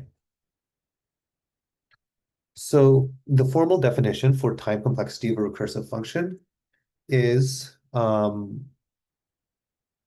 so starting from the top. Generally, recursive functions don't have performance benefits compared to loops. In problems like finding a key in a nested box, like we saw in the beginning of this session, it wasn't more efficient to look through the boxes one way or the other. But in terms of programming it, it is sometimes simpler to either understand or to solve. And the time complexity of the recursion depends on the number of times the function calls itself. In other words, how many times it branches. So in the case for factorial, the factorial function is called n times before reaching the base case. So it is it says 1 to the power of n. You can kind of think about that in terms of like 1 times 1 times 1, n times, and so this is n steps. But I mentally skipped the step, and I just think that we need to go from n all the way to 1 in order to solve factorial, and so that's n steps. So it's O of n. But the reason it is written like this is because when we look at this as a generalized solution, the time complexity of a recursive function is, if it calls itself twice, is 2 to the power of n. This is what we saw in the example for Fibonacci. So the generalized definition for runtime with multiple calls is O of the number of branches to the power of the number of to the power of depth. So that's how deep you go into the recursive calls. So if we had a recursive function, in this case we were calling it twice, but if we had something like this would now have a runtime of 3 to the n. And if for whatever reason we were recursing more than n times, like let's say we were recursing n squared times, then this would be 3 to the power of n squared. But yeah. That is the time complexity definition for a recursive function. It's branches to the power of depth. But if you have one branch, then it is O to the n. O to the depth, technically. So here's a tricky example for calculating the time and space complexity of this function. Just erase these. This was just notes. Okay, so what is the time complexity and space complexity of this function here? Feel free to answer it in the chat, but we will tackle it in just a moment.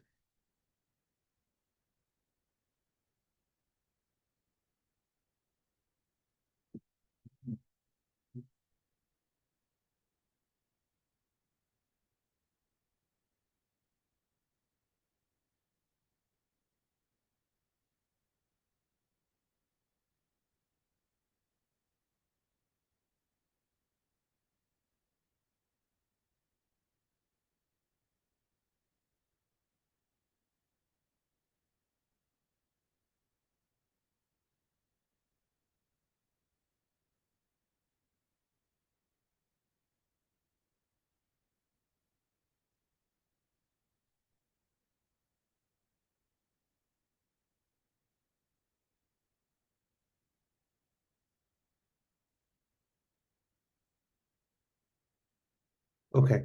I'll just give everyone 10 more seconds and I'll start with the solution.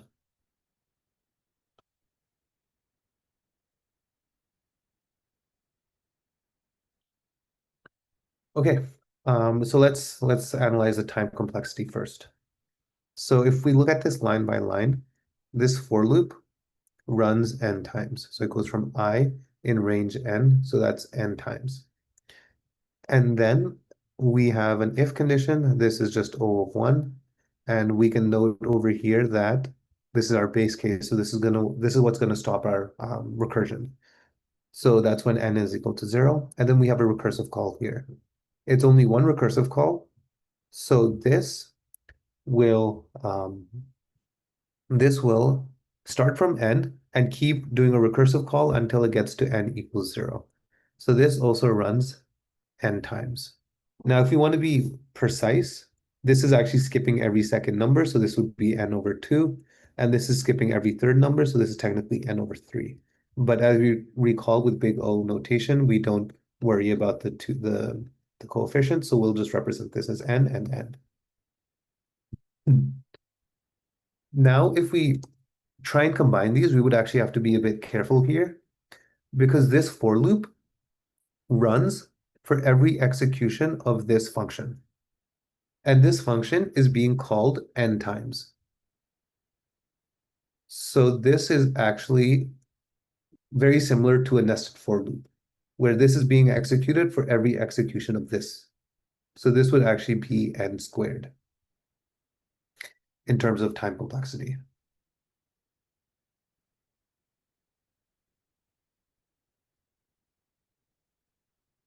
Okay, and if we look in terms of space complexity, we have to evaluate two things. One is the recursive space complexity, and the other is if we're storing anything in any other forms. So here we're not storing anything in a list, we're not storing anything really. So the only space complexity we have to consider is the recursive space complexity. The recursive space complexity in this case is the maximum height of our call stack, which is n over 3, which is just n. So our space complexity is O of n, and our time complexity is O of n squared. So if we scroll down here, that's what we see as our time complexity. And okay, so we were only supposed to evaluate time complexity for this problem. So the space complexity of recursion, notice the call stack takes up space in memory. How much depends on the depth of the recursion. think about the maximum amount of space that the call stack will need. And in the case for factorial, it was O of n, because when the recursion reaches the base case, we've gone from n all the way to 0. Even when we have multiple branches, it's possible only one branch at depth n is in memory at a time. Can you explain why space complexity is n in this case? Yes. So space complexity can take mostly two forms. One is in the form of data, like lists. If we have a list of size n, that will take O of n space. But the other is in the form of our call stack. And in the case for recursion, it is we have to consider the call stack because we're making function calls. So the call stack for this function will be from, like, let's say we call 10. We call this function with 10. What ends up happening is, let me just write 10 a bit lower. If this is our call stack with 10, we then do a recursive call with n minus 3. So 10 minus 3 is 7. So we make a recursive call with 7. This for loop isn't adding any list or data to our memory. We're not doing anything else in terms of adding data to our memory. This is the only thing that's really affecting our memory. So now we're running this line with 7. So 7 minus 3 is 4. So this we will do another recursive call with the value 4. Then we would do another recursive call with the value 1, because 4 minus 3 is 1. And we would then do another recursive call with 1 minus 3, which is -2. This -2 is what hits the base case, and we will stop recursing once we have n equals -2. So our space complexity is the height of our call stack, the maximum height of our call stack. And in this case, it's n over 3, because we take 3 steps for every recursive call. So if we have 10 as our n, 10 over 3 is going to be 3 or 4, depending on how you round it. And that's essentially what we see here. So yeah, n over 3 is, in big O notation, is just O of n. So that is our space complexity. It's the maximum height of our call stack.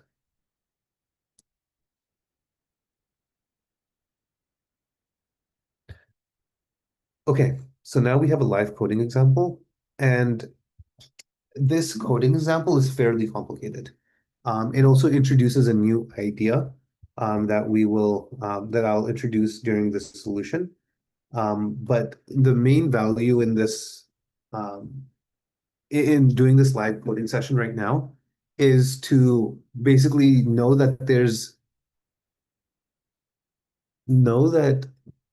there's this other way of solving recursive problems, and then the mindset that you kind of need to have in order to approach these. The solution for this is kind of, it takes practice to be able to come up with this solution on the fly. For example, in technical interviews. But this is something that just comes through practice of recursive problems. So in this problem, you're given a list of positive integers and an integer x. So this is our list of positive integers, and this is our integer x. We want to find all the unique combinations in the list where the sum is equal to x.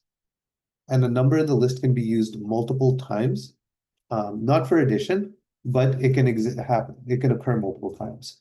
Like this is a valid list. But it does not mean we can add 1 6 times in order to get 6. That's not a valid solution.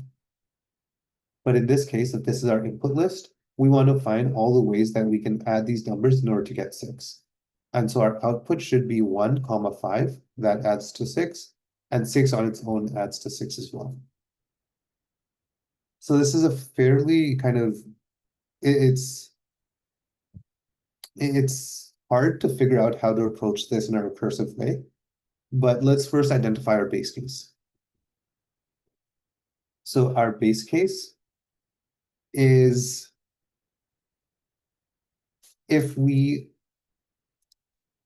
let's see, what would our base case be? It would be if x is equal to 0. This is kind of where this currently feels unintuitive, But over time with practice, this will make more sense on how to arrive at this. But our first base case is if x is equal to 0. If x is equal to 0, then there is no solution. So because our list is positive integers, if x is equal to 0, then we want to return no solution. The other possibility is if the length of the list, this length, the length of the list is equal to 0, or x is less than 0. In this case, there is again return no solution. But in the first case, there is I'll just add a star. There is a bit of a asterisk to that. But these are our two base cases. If x is equal to 0, or if our list is an empty list. If our list is empty, that means there's no possible solution, as well as if our x is less than 0. Now, we need to think about what our recursive case is. And in order to figure out what our recursive case is, we need to figure out how to break down this problem so it's a smaller problem. The approach that we use for this problem is we consider two possibilities. Either one is part of a solution, or one is not part of the solution. So recursive case, there's two. One is part of the solution, and the other is one is not part of the solution. Okay, so if one is part of the solution, then we will remove one from the list and subtract one from x and save one in our quote-unquote solution. So these are the three things that we do. Let me just indent this.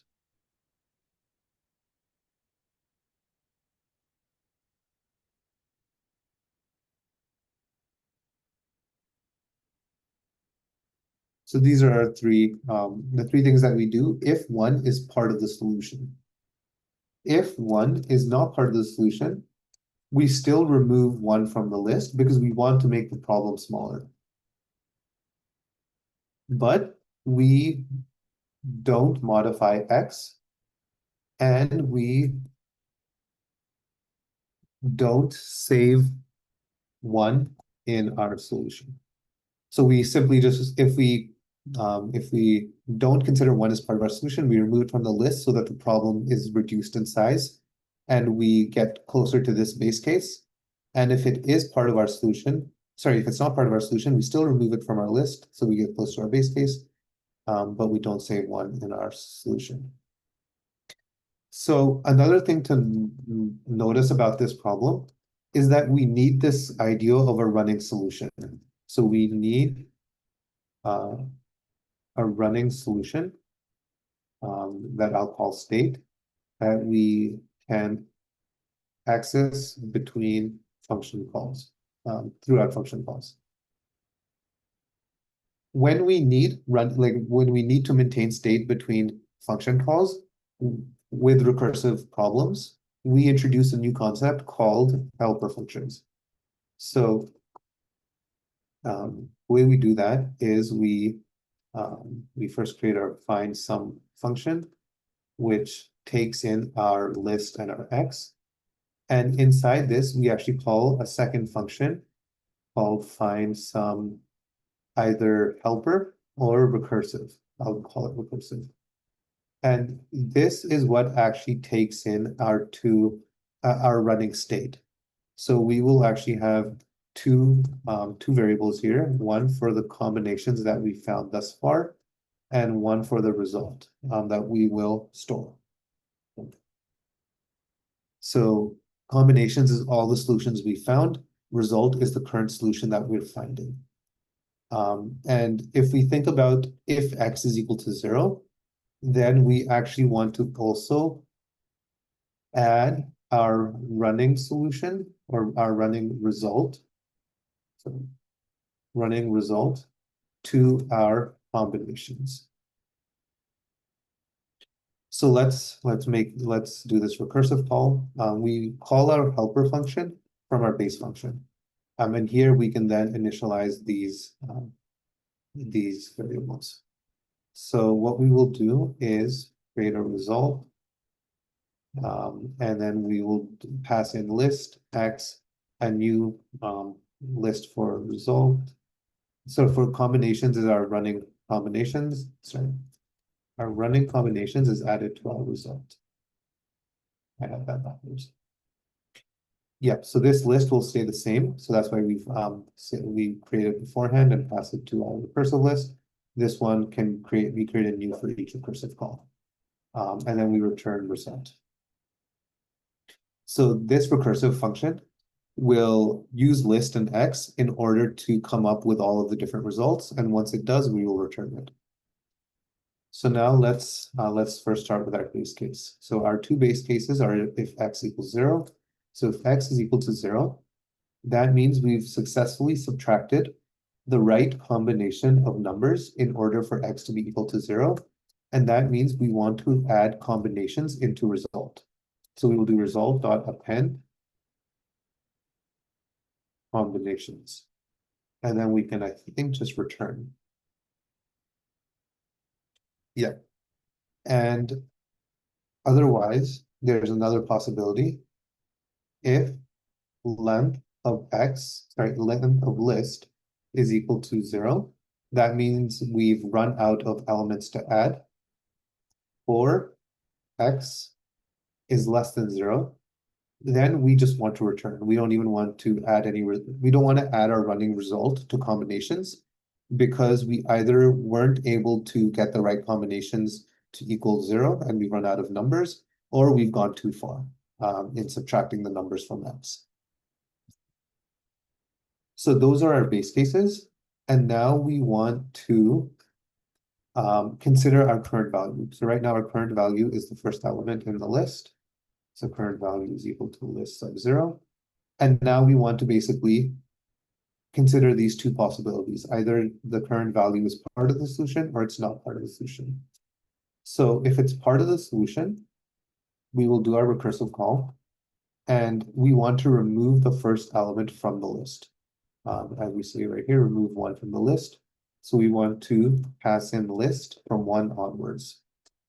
Our x will either stay the same, or we will subtract our current value from x. So in this first solution, we will say current value is part of the solution, and we will do x minus current value. And the next is our combinations. So we want to save combinations. We want to add current value as part of our solution. So what we can do is say combinations plus current value. So this will add current value to combinations, create a new list and pass that to the recursive call. And finally, we pass in result. We don't modify result until we know that the combinations is actually valid. So this is our recursive call in the case that current value is part of the solution. We will also have a recursive call when the current value is not part of the solution. In this case, we still remove current value from our list, but we don't subtract it from our x, and we don't add it as part of our combinations. So now if I run this, let's also make the call. So find sum. We don't call the helper function, we call the main function, and we pass in list and x. And there we go. So it was able to find 1 and 5 as one solution and 6 as another. So this is a very kind of difficult problem. And the understanding of recursive functions needs to be very strong in order to kind of break it down in this sense, in this way. This problem also introduces second idea of a helper function. The helper function is used when you need to pass information between recursive calls. yeah, particularly when you have branches or multiple recursive calls. Are there any questions about this? It's okay if this didn't make sense, too much sense the first time. Do review this and kind of try and break it down yourself. That's going to help your understanding, but really, in order to be able to write these recursive functions, you do just need a lot of practice. It's a different way of thinking that you develop over time. But yeah, are there any questions? Yes. Why are we doing it through recursion? We could use like another method, simpler method, and shorter method to do this search. Yeah, so absolutely there is a way to do this iteratively, but I would actually be hesitant to say it's easier. The reason is right now for our solution, we do only have the maximum length of our solution is 2 elements, but that doesn't necessarily need to be the case. And if we were to do this iteratively, we would actually need to do multiple for loops. The reason for that is, for instance, let's just make this problem a bit bigger. Let's say we have x is equal to 5, but let's add a bunch of different numbers into here as well. Let's just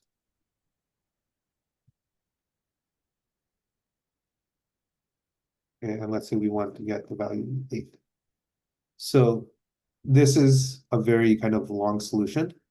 And if we were to try and solve this iteratively, if we had, for example, a double nested for loop, that could only give you solutions up to length 2.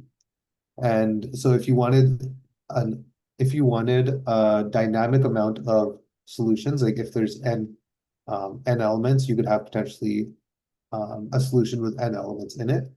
And in order to do that, you would actually need to have lots of for loops or some complicated structure in order to handle that dynamic amount of for loops. So you could do it iteratively, but it isn't as straightforward as you might think. Recursion is more efficient if the length of the list goes larger, as well as it will give not only 2 elements but more than 2 elements. Like if it like as specific reference to this example. Yes, specifically to this example, that is yes. But yeah, this one, like this solution, if you look at the number of lines, it's not very much. Conceptually, it is a bit complicated, but you're able to do something that's actually kind of difficult to do iteratively in very few lines. It just required a bit of complicated. Is it also faster than the other algorithm like F4? I don't think it would be necessarily faster. If you're able to come up with an iterative solution, I think it could be roughly the same time complexity. Okay, but it will be shorter. Recursively would be a shorter solution, yes. Okay.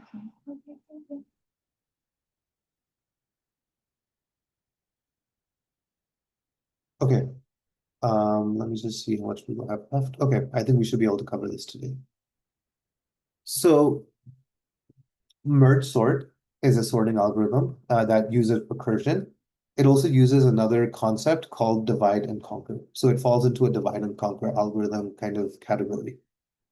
So divide and conquer is a general method to solve problems using recursion. The idea is to find the simplest case of the problem, use it as your base case, and figure out how to reduce your problem to the base case. So let's start with a trivial example of how would we sum a list of integers.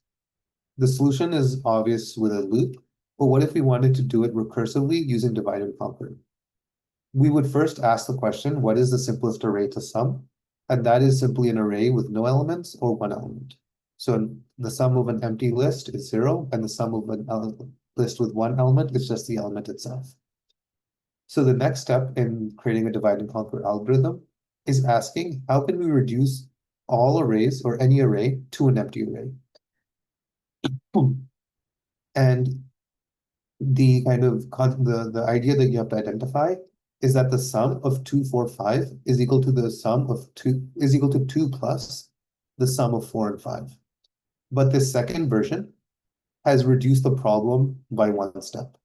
And so if you're familiar with mathematical induction, it's a similar idea where you create a base case, which in our case is this trivial example. And then if you're able to break the problem down towards that base case in one step, then mathematically, if you keep repeating that step, you will eventually arrive to this base case. There's a mathematical concept that kind of highlights that, but this is kind of following that as well. And so here's an example of a recursive sum. We won't spend too much time on this right now, but it's a recursive sum that takes in a list. If the list is empty, it returns 0. Otherwise, it returns the first element plus the sum of the remaining list. And once you arrive at an empty list, it just returns 0, and you're just adding all the elements to the list on the slide. But let's work on a real problem, which is merge sort. So merge sort operates on this idea that some lists don't need to be sorted, and that those are lists of size 1. So for example, if I have a list that only contains 2, I don't even need to look at the list to know it's sorted because it only has 1 element in it. And this forms our base case in the case for merge sort. This is our base case. And the idea is that we split the list in half repeatedly until they contain 1 element. And then we merge all the sublists. So the Tim sort, which we looked at earlier, is actually a hybrid version of merge sort and insertion sort. So I mistakenly said it was quick sort. That's not the case. It's merge sort. Both of which that we've now learned. So let's look at what merging, what splitting and merging look like in merge sort. So the first step in merge sort is to split an array into size 1. We do that similar to how we do binary search. We split this, for example, if we have this list here, 38, 27, 43, 10. It's not sorted currently, but what we can do is split the array into size 2 and size 2. So we split it in half, and then we further split it in half. So we're left with 38, 27, 43, and 10 as 4 separate lists. These 4 lists are now sorted. They're not, all of them together are not a sorted list, but as 4 separate lists, these lists are now sorted. Next, we use the merge step. The merge step takes in 2 sorted lists. So let's say these are 2 sorted lists, and let's say the values are 2, 4, and 6, and the values here are 5, 7, and 8. So these 2 lists are sorted independently, but they're not in sorted order together. So our merge step will combine these 2 lists while making sure that they remain sorted. The way it does that is it starts at the first element for both sublists. So it looks at 2 and 5. And whichever value is smaller is the one that it inserts into this list here. So starting at this example, we look at 2 and 5, and we see that 2 is smaller. So in our merged list, we add 2 first. And then we move over to the next element. So now we compare 2 and 4, and we see that 4 is still smaller, so we add 4 next. We then move over, we see that we now compare 6 and 5, and now 5 is smaller. So we add 5. We then move over to 7, and we compare 7 and 6. 6 is smaller, so we add 6. Going a bit faster now, we can now add 7 because there's nothing to compare it to, and then we can add 8, the remainder of the other list. So now this list is sorted. But notice we were able to do that in n steps. If n is 6, because we have 6 elements, we were able to merge both of these lists in only 6 steps, which is n. So the merge step actually just takes O of n time. Okay, so in our example down here, we have 38 and 27. Using the merge step, we can merge them and arrive at 27 and 38. And similarly here with the merge step, on 43 and 10, we arrive at 10 and 43. Then we apply the merge step again, and we are left with 10, 27, 38, and 43. So if we look at this, this function overall, when we split the function here, we are doing log n operations, because splitting itself is O of 1, like doing this operation itself is O of 1, and we're doing it O of log n times. The first half of this function is just log n.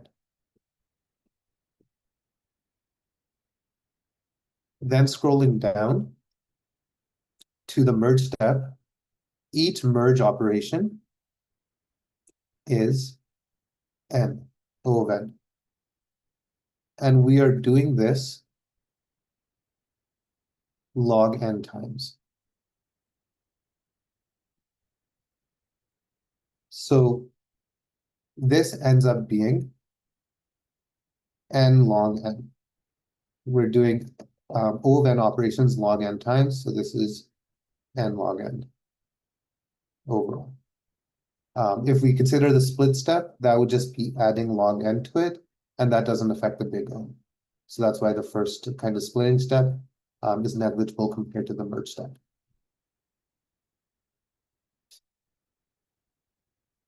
Looking through the actual text, so first consider the non-recursive part of the code, which is the splitting or the divide step.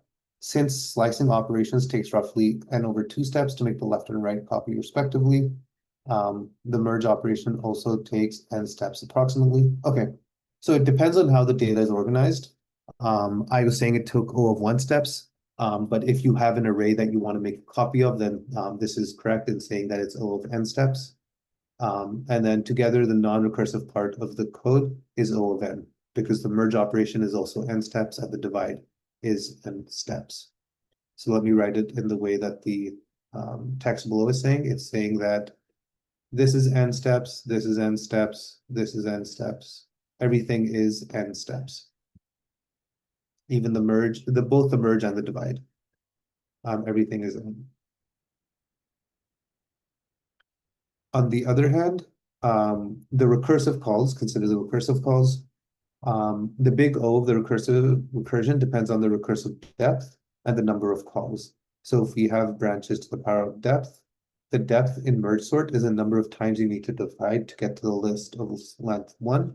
And mathematically, 2 to the power of depth is equal to n, and the depth is log n, so approximately log n levels. Yeah, this is basically just saying it's okay. So this explanation in terms of branch to depth is a bit confusing, but we'll first start just intuitively. If we have a size, if we have a list of size, let's say n, let's call it m, so we have a different variable. Actually, it is the same variable, it's called n. So in order to get to a list of size 1, it will take log n steps. And then going back to a size n will also take log n steps. And so together, this is 2 log n, which again, we know we can get rid of the 2. So that's why overall, this is also log n. And then combined with the splits and the merges, it becomes n log n. So since the O of n steps must be performed at each recursion and the total runtime is n log n, our analysis only depended on the size of the list, so the best and worst case of merge sort is the same. It doesn't matter how the elements are sorted, we're doing the same set of steps. And so the best and worst case of merge sort is O of n log n. And this is much faster than insertion sort. There's a question, does it have less space complexity than insertion sort? It does not, because insertion sort is swapping all of the elements around. It doesn't need to store any new data.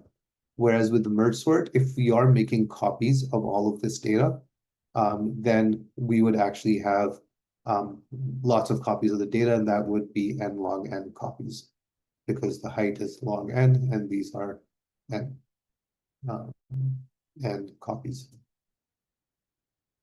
So merge sort does actually have higher space complexity because we are making copies of these sublists when we're splitting the data, splitting the data up. Okay, are there any questions about merge sort? This is the end of today's material, so I'm happy to take questions for the next couple of minutes, and then we'll start office hours with the learning support.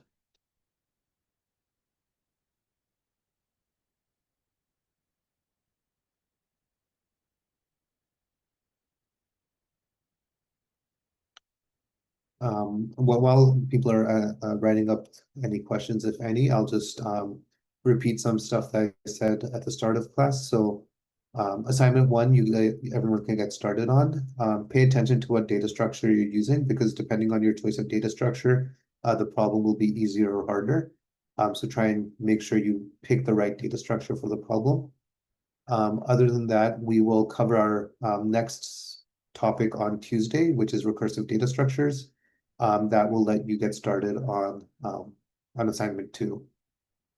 Assignment 1 is due this Sunday, and we do have work periods tomorrow as well as on Saturday. Check the schedule for the times, but on Friday it's in the afternoon, and on Saturdays it's in the morning.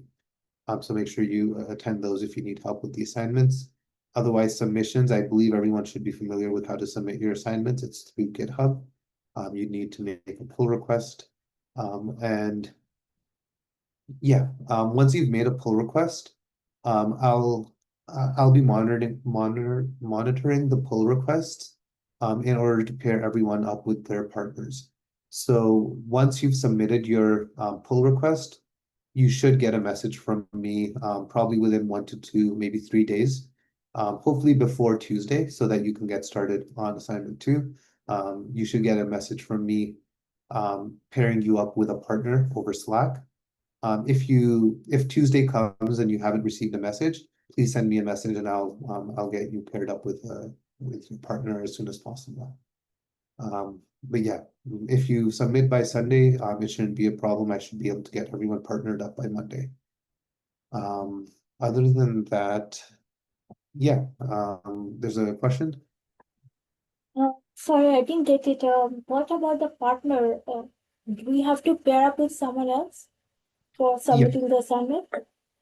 Not for assignment 1. So assignment 1 you will submit on Sunday. Then roughly on Monday, you'll get a message from me that will tell you who your partner is, as well as I'll send you a link to your partner's assignment 1 submission. So for assignment 2, you will need to look at your partner's assignment 1 and answer some questions about their solution, analyzing their runtime, critiquing their solution, stuff like that. So you don't necessarily need to meet up with your partner. It can be done completely asynchronously because you will have their solutions, but you do have to have a partner in order to complete assignment 2. Thank you. Okay. And yeah, I'll be uploading this this notebook to GitHub just in the next couple of minutes once the session ends. But otherwise, feel free to stick around and ask questions to the learning support staff if you have any. Okay, thank you everyone, and have a nice evening.